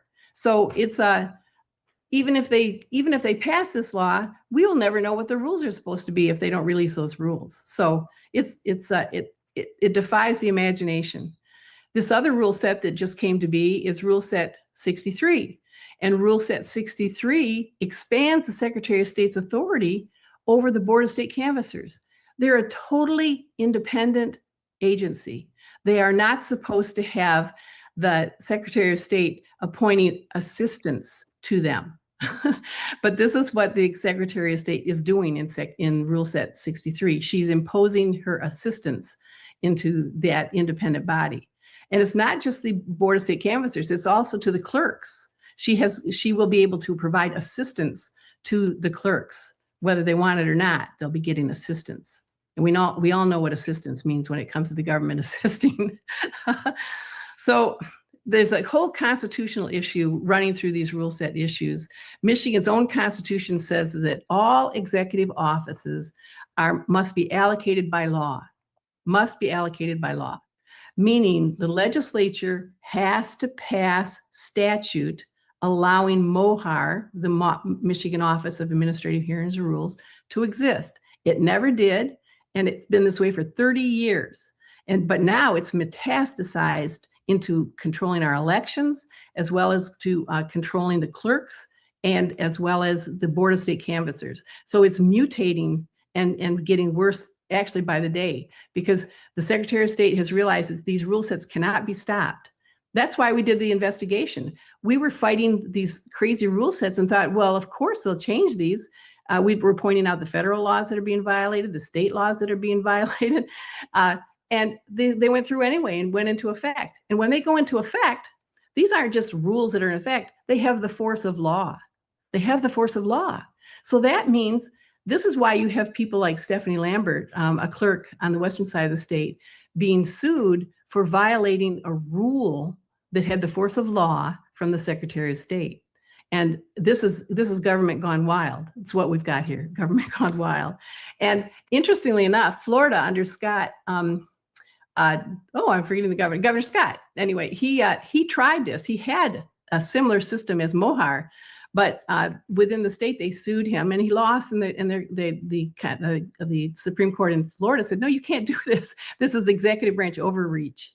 So they took it down. But Michigan hasn't had its system challenged, and that's what we'd really like to see, the system challenged. The remedies exist. The problem is fixable. The question is whether these can be fixed before the November election. There are legislative fixes. If the legislature said, okay, Mohar has to comport with independent standards. It cannot report into the executive branch and be responsible and be beholden to the governor. 1 minute, Patrice, 1 minute. Oh, okay. Judicial fixes, there are federal fixes. And so anyway, I encourage you to look at our website, mifairelections.org. Go to the library, join our blog, sign up and follow us. So, and of course, we'd love you to donate. So thank you very much, Steve. Thank you very much. Have a happy Mother's Day. Next up is Rob Mancini from Pennsylvania, technology guy. Will give you some great information. Rob, Thank you for having me on the show. I'm Robert Mancini. I have a bunch of technical certs, but we won't get into that right now. I want to talk about ballot security. When you get an absentee ballot in Delaware County, you get to fill out your ballot, place it in a secrecy envelope, and then you ship it to Delaware County. Delaware County takes the envelope, separates the ballot and the ballot inside the envelope, and so that you cannot link these two. But there is a big problem. On the ballot, if you can see, are barcodes. These barcodes, one of them contains a unique identifier that links this ballot to this voter, which is me. Now, PA Supreme Court has ruled that ballots without the secrecy envelope are to be discarded. That was in the Democratic Party versus Bachvar in the Pennsylvania court. Basically, Delaware County has printed barcodes on its ballots that violate the civil rights of every voter in Delaware County. Furthermore, I filed a right to know request with the PA Department of State about these barcodes, and they know nothing about it. So my county has gone rogue. They can now tell how voters vote, which is against the law. I'm not even going to count how many federal or state statutes it's against, but it's bad. And this is what I'm fighting in Delaware County. My second process is through a bunch of Freedom of Information Acts. In Pennsylvania, they're called Right to Know Acts. I got the software that was on our machine, which is a HART 2.7. Now, election machines are critical infrastructure, which means the software on there can only be approved software, whereas your computer, your cell phone is not critical infrastructure, so you can download any software you want. Your virus protection identifies software that's not allowed to be on it, which would be called blacklisting. On critical infrastructure, it's a process called whitelisting, that only the software that was approved by the approving agency is allowed to be on there. The approving agency in this case is both the EAC, the Election Assistance Commission, and the Pennsylvania Department of State. On Delaware County's machine, there is a program called MathNet.numerics, which is an open source software designed specifically for manipulating data. This appears nowhere in the Election Assistance Commission certification of the HART 2.7 or on their website. This does not appear in the Pennsylvania certification of the machines. This software does not belong on there.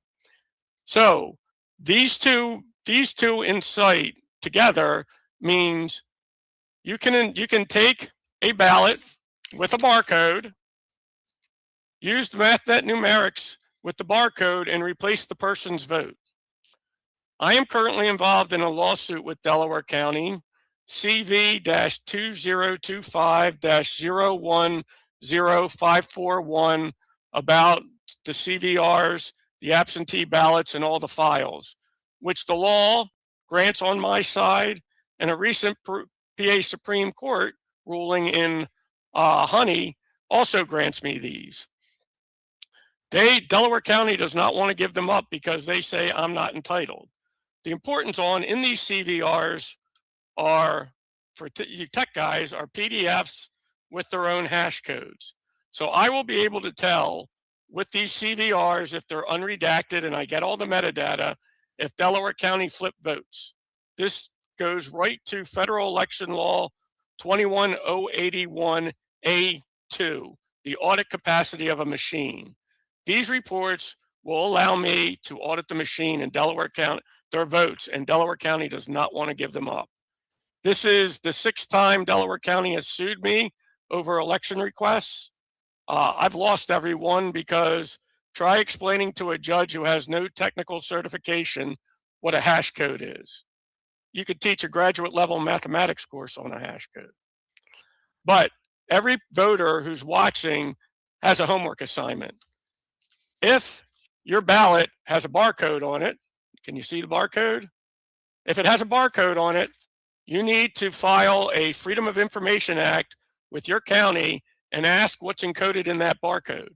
Because if they're encoding a unique identifier which links you to your ballot, they're violating your civil rights. I'm a federal whistleblower. I filed a bunch of lawsuits. You have the right to do this. It's not a privilege, it's a right. And the voters need to get involved, and you need to get involved at the grassroots level if you want to change this system. They can cheat so many ways. I myself, with the use of ChatGPT, wrote a Python script that could change the vote based on this barcode. And I could insert it inside the election machines because they do not follow the procedures of whitelisting the software on the machines, and flip 1 out of 10 votes. If you flip 1 out of 10 votes in 3 counties in Pennsylvania, you flipped the state of Pennsylvania from one color to the other, because it's only 10,000 vote different between Republican and Democrat. Do you have any questions, Steve? No, we're good. Thank you very much. Thank you Raj, for having me on. you're welcome. Raj. See if Raj is there. Stand by, stand by. Raj, can you put Ohio Amy's video on for 1 minute? Copy that, stand by.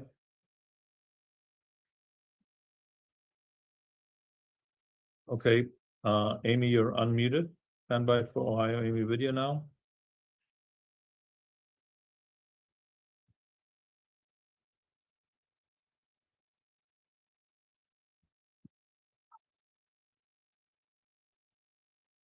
Hi, I can't play the video. I had sent it to you and Steve, but I'll go ahead and take the minute and just. Here we go. Stay Awake America Tour. Next stop, Washington, D.C. Join us May 16th. Register today at stayawakeamerica.com. That's stayawakeamerica.com.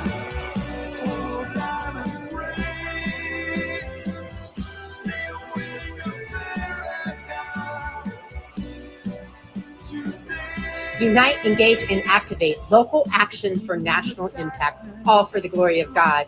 Join us, learn the truth, and leave with detailed solutions. Register today at stayawakeamerica.com. Stay Awake America, because America is counting on you. Amy, when is that going to be taking place? Unmute. Sorry, that's May 16th in Washington, D.C. And then our group will be heading over to the National Mall on the 17th to join Trump in the rededication of America to God. So we'd love everybody to come. Another great, this is our 7th event. So if you haven't been able to catch one of our events, this is number 7, and we'd love for you to join us. So Washington, D.C. at the National Union Building, but you'll find all the details on the website and register at stayawakeamerica.com. Thank you very much. Our next guest is Stan Woodward, famous from Dallas, Texas. I believe Dallas or Fort Worth, precinct chair. Very important, been on Bannon a number of times, a lot of channels. Come on down, Stan. Come on down. Well, it's been an interesting day. I don't know, the last time I was on here, we were talking about hand counting, which was a while back, but that was last year. Some of you guys know, some of you don't. We had 2 resolutions we passed back in September. Overwhelming majority, like 220 plus people stood up and passed 2 resolutions, one for precinct only voting on election day. That's in our right in the Texas election code to do that. And we wanted to try a hand count. We couldn't get the hand count done. So we elected, though, to stay with precinct only voting. And on March 3rd, we had a primary, and now we published up receipts that show that both the county and the state knew that both the poll book and the team software update was compromised. We have emails we published online that show that they all knew that this was going to cause problems. There were letters from Texas Association of Election Administrators to the Secretary of State, red flag warnings. People may get sent to the wrong locations, there may be wrong information. This was all the way back in October of last year. And then we show up on March 3rd and there's all this chaos. And then 16 media outlets go out as if in lockstep, coordination, and blame it all on the Republicans in Dallas. So all of the chaos on primary election day was because of Republicans wanting to do precinct voting. So that's what the public heard. Okay. The reality was that we had a lot of complaints. There was some chaos, but once we figured out that they had published up wrong information, we started using our link, and they had all these navigators they'd hired, and almost 5,000 Republicans showed up to vote, which was a record turnout. So we did a good job of messaging, getting the word out to show up to vote. A non-presidential primary, just for you guys out of sight of Texas, is like around 85 or 90,000 people. So we had a good, strong turnout, but the county and the state caused all this chaos and then blame it on us. And then 2 weeks later, our chair on his own rips up the contract and unilaterally decides to go countywide voting. So we've been in the 5th Circuit Court, District Court. We just had our second appeal dismissed today, and all we wanted was some injunctive relief to go enforce the contract. And in state election law here, I think it's section 273.061 provides for, a mandamus relief, from a court of appeals. And we talked to 3 of the top lawyers in the state, and they said, yeah, go to the 5th Circuit, go look for an emergency petition of mandamus to go enforce the contract. And these are straight up, legal things and avenues you can take, not just in Texas.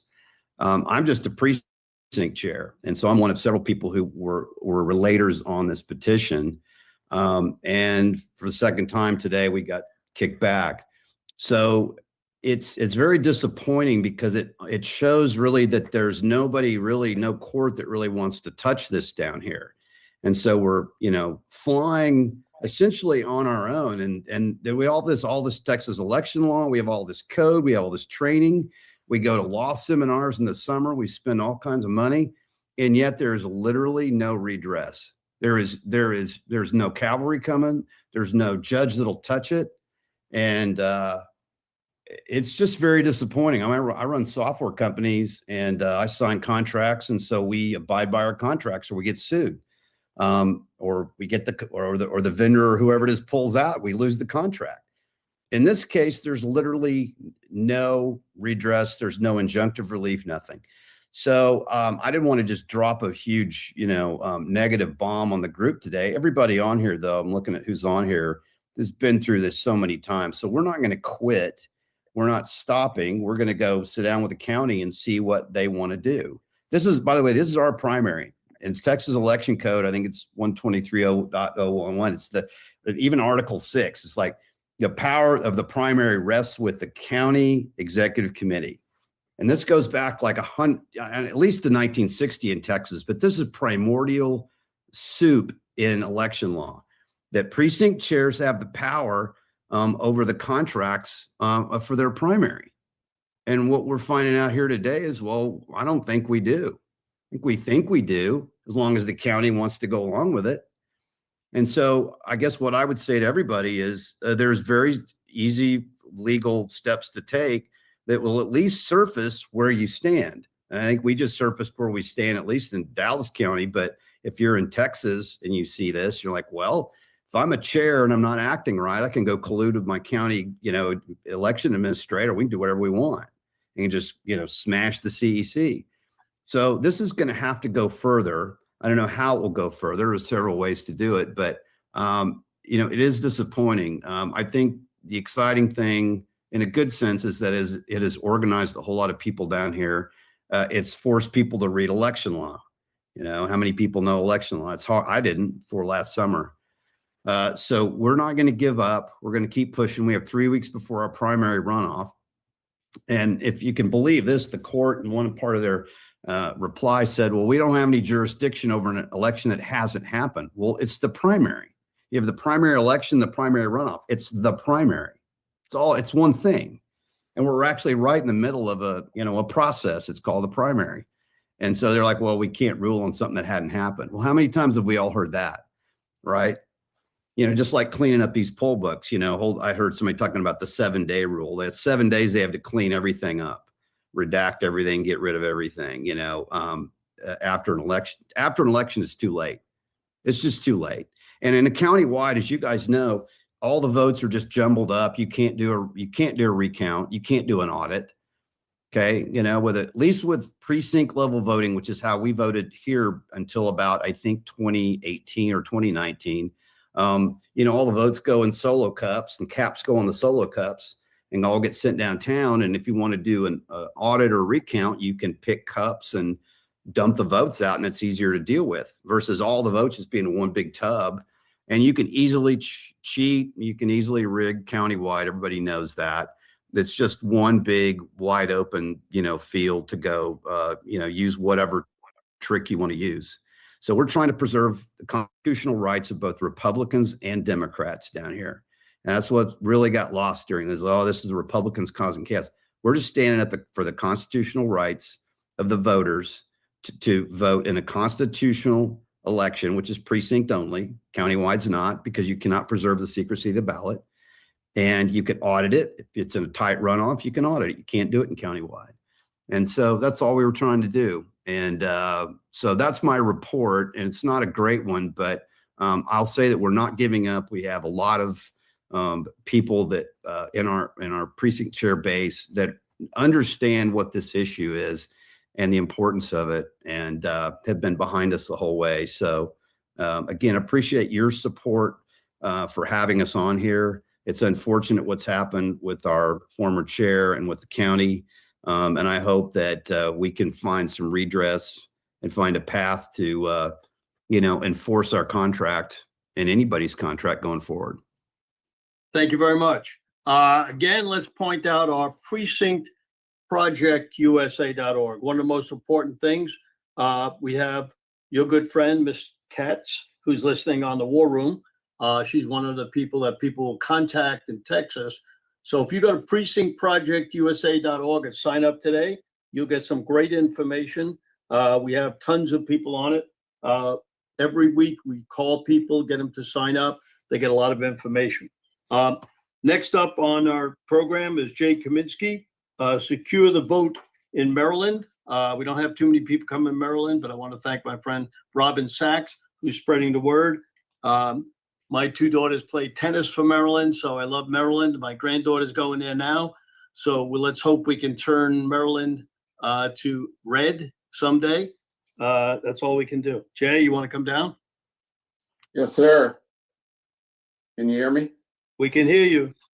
Okay, so I'm telling my story because I didn't even know who our sheriff was in Frederick County, Maryland 6 years ago.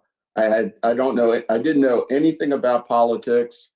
I'm not a lawyer, I'm not a data person, but what I have tried to do, and I started in Virginia, and I got a call from one of my clients. I have a small business that just started here in Maryland, DC, Virginia, and it's spread out to 14 states. Why did it do that? Because everyone's moving out of Maryland. And I said, what the heck is going on in Maryland? Well, the taxes have gone up.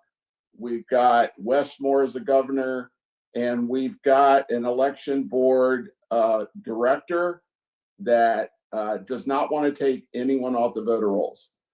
So what I've done was I've started to knock on doors, and we've organized a group of people at the local board that we started with 4, and I'm with Secure the Vote MD. So our fearless leader, Kate Sullivan, has organized a group that meets every Saturday morning at 8 a.m. on a Zoom call. And we have sued the state.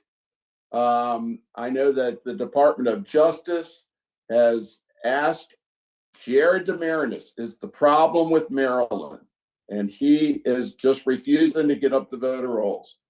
So I personally, what I've done was I've started to grow this list. And to date, I've knocked on over 12,000 doors.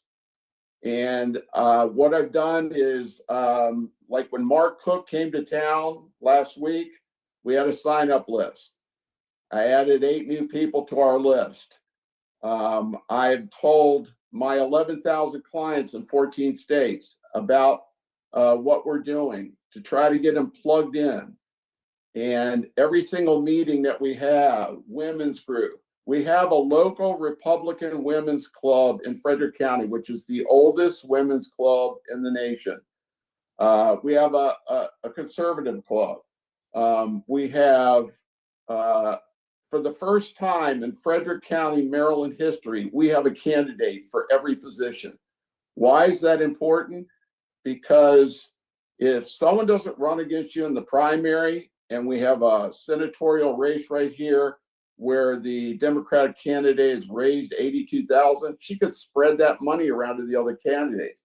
And I'm very proud of the fact that we have all the candidates' positions filled. So we also have a team. I'm very proud of our Secure the Vote Maryland team headed by Kate. We have data people. We have dove into the exact cast vote records. And we have found that 50,000 people in Maryland die per year, but 383 were taken off the voter rolls. We have 5 counties in Maryland that have more registered voters than actual voters. And we have data people that have identified this. We made it part of our lawsuit. We've had 2 rallies in Annapolis. We went down to the Senate building and knocked on doors to make them aware of the problem. And we also have an individual on our team that listened to every Board of Election meeting in every county for the last 5 years. And come to find out, there's only 15 reasons you can go into closed session after a Board of Election meeting. So there's the Open Meetings Act, and there's a board, and that separate board has managed through our group to identify 38 violations of the Open Meetings Act. Our individual board never recorded the meeting. Our individual Board of Elections never had a report. Now, fast forward, I'm a chief judge for a couple times this year, and our goal is parity. And we're coming at the state, we're coming at the local boards to get Republican judges. I have businesses in the area. One of them has obtained 450 petitions for our state lawsuit. We have about 16 different businesses in Frederick County that are getting out the word to recruit Republicans. When Mark Cook came to town with his hand count paper ballot roadshow, we had people. He's going all over the state of Maryland right now, and we're just recruiting people to grow it. I'm like a Brett commercial. I recruit 2, and then I recruit 10, and then I've recruited 2,000. And then we use Kate's site, we use Robin Sachs' site to put the word out.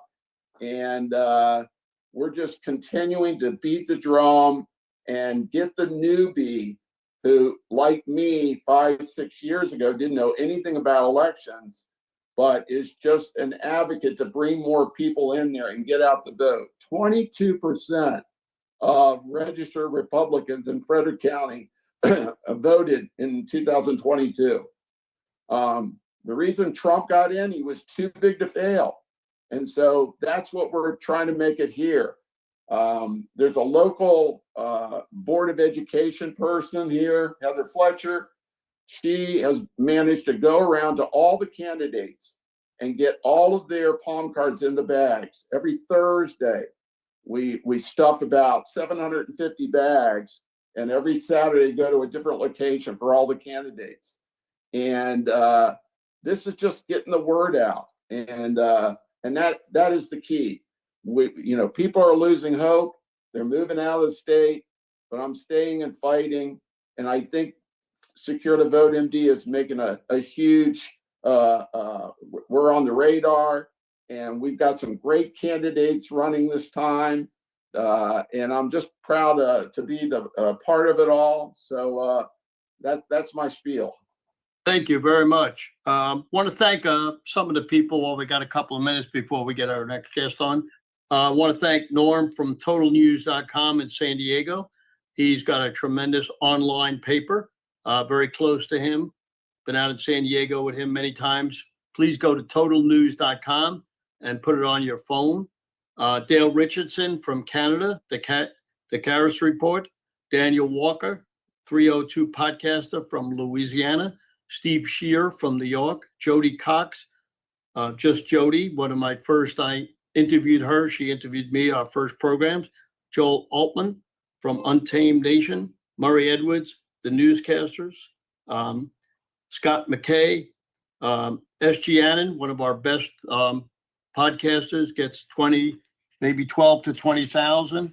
Rumble, we're on the front page. And my good friend, Voice of the People. Everybody go to Voice of the People, Dan Schmierligo. He is our #1 podcaster, never fails us. He's on night and day, really hardworking guy. We love him. Our next guest is my good friend, John Goodman.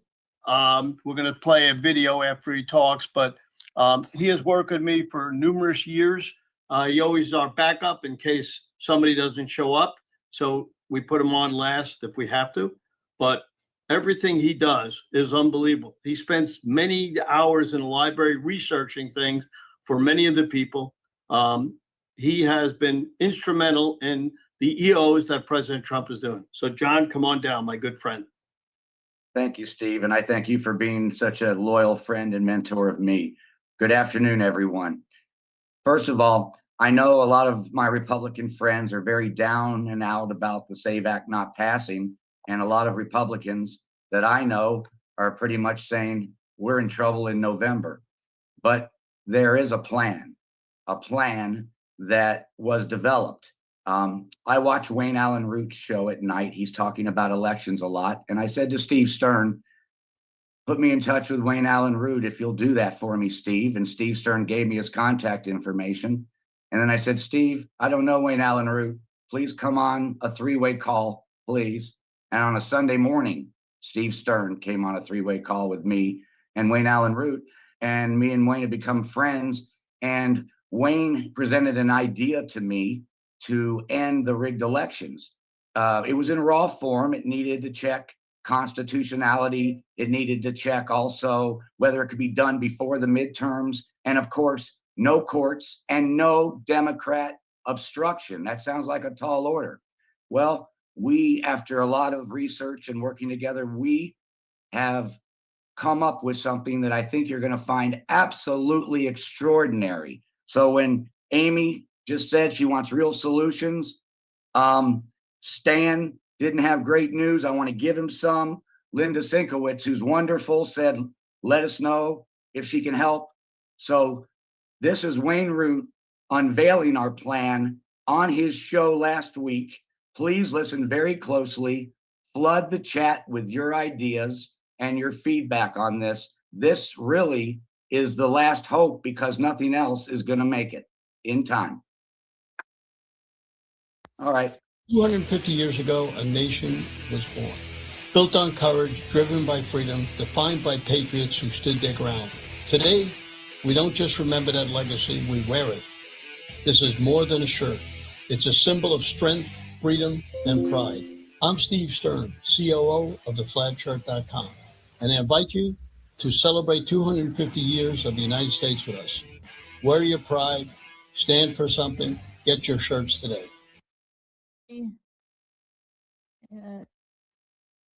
Stand by. Stand by. Yeah, everyone watch this really closely, please. It's very important. And it's the option to get out of this mess.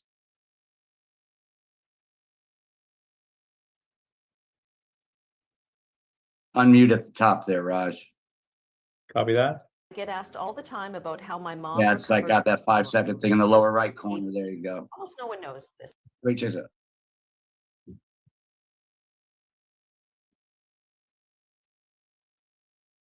About an assassination. He's like, hey, man, it's dangerous in that hotel. All right. So I wrote a commentary this morning. Here it is, inspired again by John Goodman, who's my campaign election fraud expert. He knows how to make elections safe and secure and honest again. And he knows about the fraud. He knows how to stop it. It is titled, President Trump, you want to win the midterms. The time has come to declare a national security emergency for U.S. elections. Do it now. Don't wait another day. This is a checkmate. America is in the midst of a life or death national security emergency. The time to act is now. Democrats not only stole the 2020 election with the help of China, the CCP, Venezuela, and Iran, not to mention the perfectly timed COVID pandemic. And when I say perfectly timed, I say that with a wink and a nod. It just was so perfectly timed that it couldn't have been perfectly timed. The Democrats got together with China to try and stop Trump, and they let millions of you die and get injured and get crippled and get disabled, all in the bargain. Thank the Democrat Party. But they have also stolen dozens of Senate and House seats. No one talks about that. All of this blatant theft and voter fraud has changed the direction of America and the U.S. economy and the fate of the great American middle class. We face three existential threats that could end America, American exceptionalism, and capitalism, because all of this voter fraud has led to all of these stolen elections. Those three existential threats: wokeism, communism, and radical Islam. That's the Democrat axis of evil. Now Democrats are salivating at the thought of their incoming midterm victory, which for all intents and purposes ends the Trump presidency. If Democrats manage to steal another national election, Trump will face nonstop impeachments. The president will be unable to pass any of his agenda, and we will all be facing permanent voter fraud, leading to permanent stolen elections, leading to a one-party socialist welfare state. And let me wake everyone up. There is no other cavalry coming. Did you hear my words? There's no cavalry coming. The Senate will not end or even temporarily suspend the filibuster. Therefore, the Senate will not pass the Save America Act. Face the truth. Our GOP Senate is either useless or bribed, but either way, it's not happening. It's time to pull out the national emergency card. President Trump in April of 2025 was prepared to declare a national security emergency for U.S. elections. This national security declaration was primarily based on the fact that FBI Director Kash Patel had just found out that China and the CCP interfered in the 2020 presidential election. Along with the National Security Emergency Declaration was a 17-page executive order that addressed everything from voter ID voter registration and limiting voting through mail-in ballots, going back to the old style absentee ballots where the only people voting through the mail were overseas military, elderly, and disabled. President Trump never released the National Security Emergency Declaration and EO on elections. Why? People close to the president say he was talked out of it because he was assured that the Save America Act was the cure to the rigged elections, and it was soon to pass any day now. And I promise my check is in the mail. I can finish with the last part of that, but we can't say that on TV. It's time to stop dreaming. It's time to stop being delusional. The SAVE Act is not passing. The SAVE Act is never passing. The cavalry is not coming, at least not from this cowardly and bribed Republican U.S. Senate. But the National Emergency Declaration is the cavalry. In 1976, Congress passed the National Emergency Act, NEA, which gave Congress the power to revoke a presidential national security emergency with just a simple majority, which they don't have, by the way. However, in the early 1980s, President Reagan challenged that bill, with Reagan arguing that Congress should not have the authority to take down something as serious as a national security emergency as declared by the president. In 1983, the Supreme Court ruled the only way Congress can undo a president's national security emergency is by, one, both chambers of Congress must a 2/3 majority. Good luck, Democrats. And two, Congress has 6 months from the time the national security emergency is signed to achieve the 2/3 majority in both the House and the Senate. President Trump could declare a national security emergency on elections or for elections today, based on the emergency being millions of illegal aliens, non-citizens, or illegally voting in and changing the outcome of U.S. elections. Article 15 of the U.S. Constitution says American citizens must be afforded the right to vote, but it doesn't give the green light to illegal aliens or non-citizens to vote. Article 6 in the Constitution says the Constitution is the supreme law of the land and must be followed by government, judges, and citizens. By declaring a national security emergency for elections based on illegal aliens, non-citizens voting by the millions, it is easy to prove there is a national emergency. California is very public with their motor voter program, where legal aliens receive IDs and voting rights. That's exactly why California has over 30 million fraudulent mail-in ballots per election. In my adopted home state of Nevada, it's even worse. Not only can you vote in person with no ID in Nevada, but every illegal alien can legally get a driver's license at DMV, whereupon they are automatically registered to vote, whether they want to or not. And then the state mails out ballots to every voter in the state, whether they ask for it or not, which means every illegal alien is not only legally registered to vote, but can do it from home without ever showing up to vote. Therefore, they don't even have to worry that ICE is there waiting for them. Nevada is encouraging massive voter fraud that's happening all over the country. President Trump can declare a national security emergency for elections, along with an EO, which is under that umbrella, stopping illegals from voting. Our elections are not honest and secure, and illegal aliens make up millions and millions of the fraudulent votes. Concerning the voting machines, in 2018, the Supreme Court codified Executive Order 23848, which gives the President of the United States the right to interject in elections if there is proof of foreign voting interference. We know that many voting machines around the country have had wireless devices placed inside of them, including 36 voting machines in Mesa County, Colorado, aka Tina Peters territory. That's why crooked Colorado Democrat politicians and judges conspired to convict Tina of a non-crime and put her away for 9 years in prison at the age of 70. Democrat politicians and judges in Colorado want Tina to die in prison because she knows exactly how Democrats are hacking the machines to steal elections. Surely Democrats will try to challenge Trump's national emergency declaration, as they always do, but they can't. It cannot be undone in the courts. It can only be undone if Democrats can produce a 2/3 majority in both chambers of Congress within 6 months. First, Democrats can't do it. They don't have 2/3, not even close. They lose, period. Trump wins, period. America wins. Secondly, 6 months from today brings us to the last days of October, which is before the midterms. The way this works is Trump's national security emergency declaration is in effect from the day he signs it. Democrats have until the last days of October, therefore, to reverse it with the 2/3 vote in both chambers of Congress, but it's in effect all that time. Once the 6-month deadline passes, it's officially over, and we all know they don't have the votes to overturn it. So it applies to stop Democrats from cheating, rigging, and stealing the midterms from the day Trump signs it till after the deadline passes, and then the midterms, and then it's in place forever. And no court can get involved there by neutering the communist insurrection judges. It is my opinion this is the only path remaining to save the midterms from another stolen election by Democrats. This is the only way to avoid endless court challenges and appeals, which would likely not get to the Supreme Court before the midterms anyway. This is how we get honest elections. This is how we never lose again. Everyone loves a winner. This makes President Trump and us winners.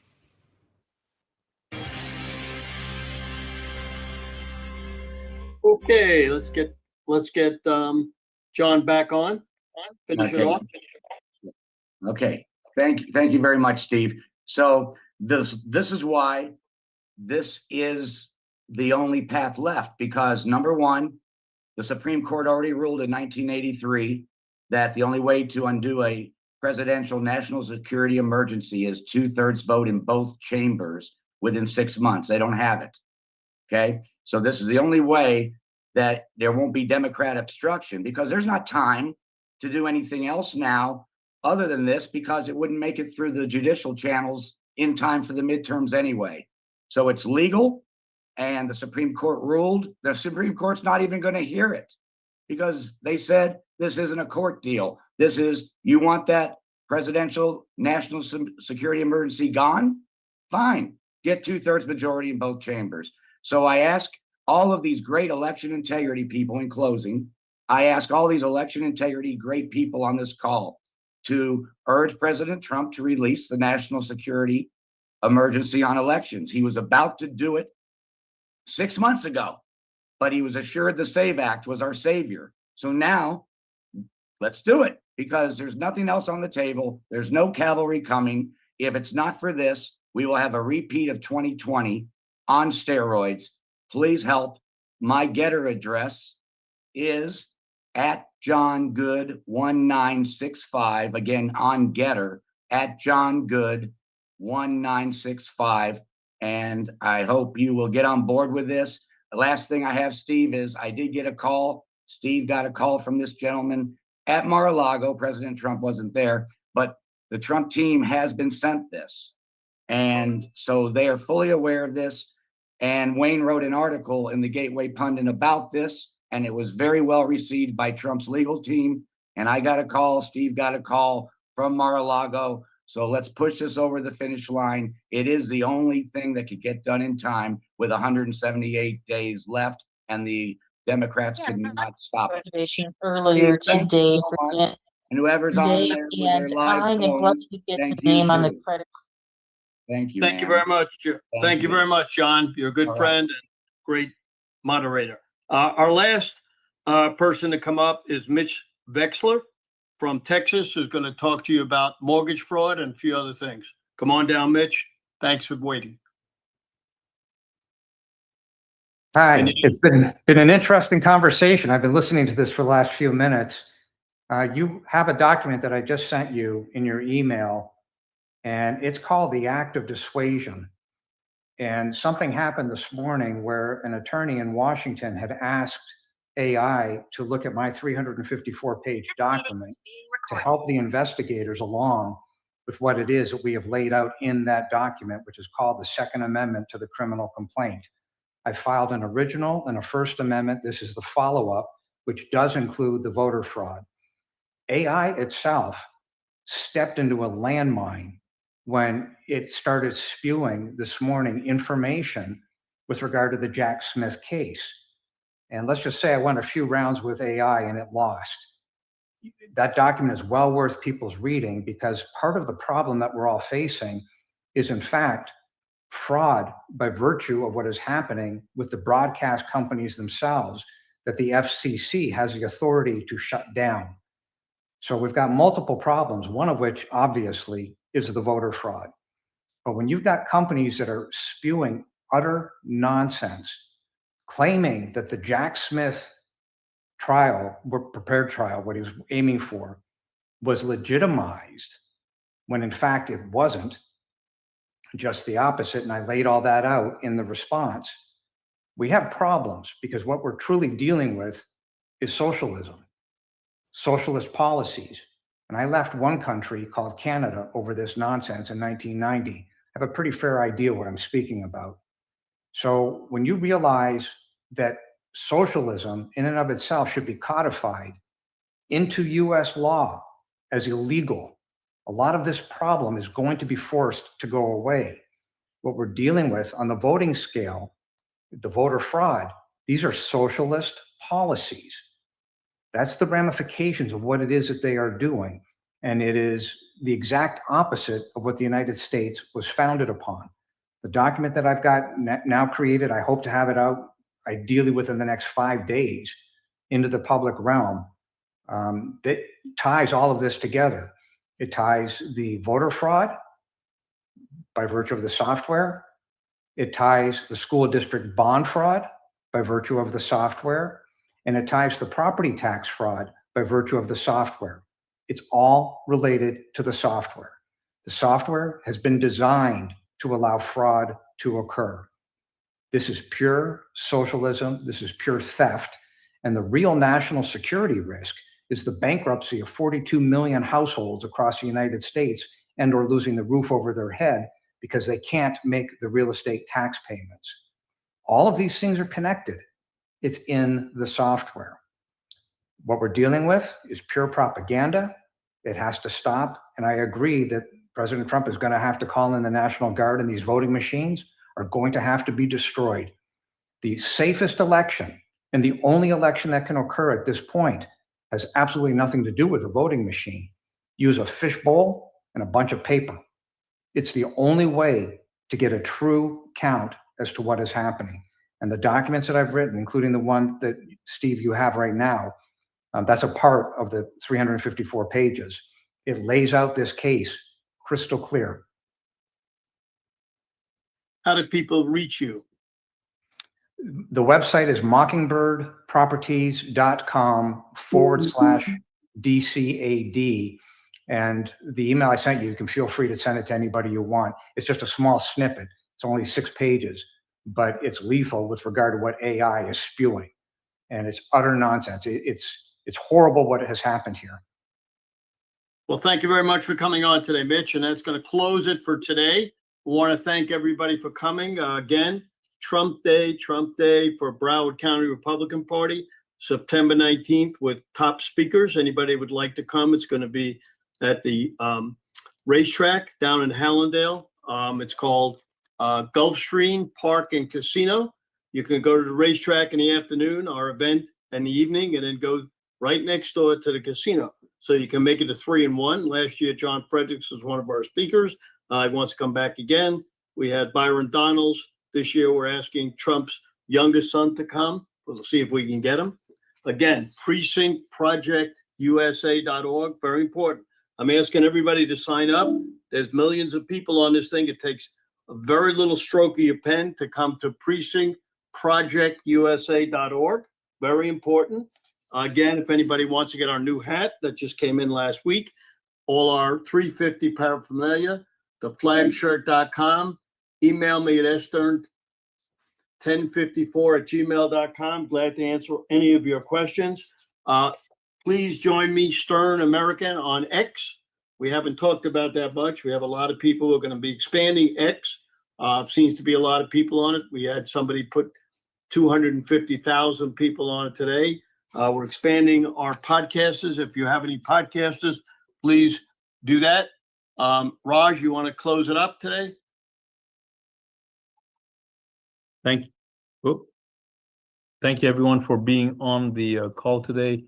A couple of things. Please share the link to this event with people in your group, your Telegram groups, your Signal groups, Facebook groups, any group that you have. And if you're asking yourself, well, how do I do that? It's very simple. You just go to sternamerican.com. Go to sternamerican.com. I'll show you how that works here in just a second. Go to sternamerican.com. And then click on the Rumble link. Just click on the Rumble link. I'm doing it right now, sternamerican.com. Click on the Rumble link that you'll see right here. There's a Rumble link. Click that. Scroll down, and here are all the videos. Here's the call that we're on right now. It's currently live. Already 2,500 people have watched today's call. If you want to see some of the other previous live events, you can see that here, 37,000 here, 23,000 here. So this is something that people are very, very, very much interested in. And that does not include the restreams that podcasters are restreaming that. So that's number one. Please share this with people in your groups. Second thing, please look to see how you can embark on, we're in the election integrity. We've got to have some deliverables in terms of results in the midterms. So just as a recap, please look to see what you can do with your groups to make sure that we get the results we absolutely must get in the midterms. It's not going to be done by someone else. It's going to be done by the people on this call and the people that are under your influence. Lastly, as we end up, please go to the flag shirt, flagshirt.com. And why am I asking you to do that? July 4th is coming up, Super Patriotics 250th anniversary. You can already see the 250th anniversary stuff being worn everywhere. Buy it from the flag shirt, because when you do that, you are literally, in a very real way, supporting the work that you see done on these events and stuff behind it. So please take a look at that. All right, friends, please keep in mind that we'll be doing another call here in a couple of weeks. Look for an email from us about that. In the meantime, like we hear on podcast, action, action, action. Bye for now, everyone. Bye-bye. Take care.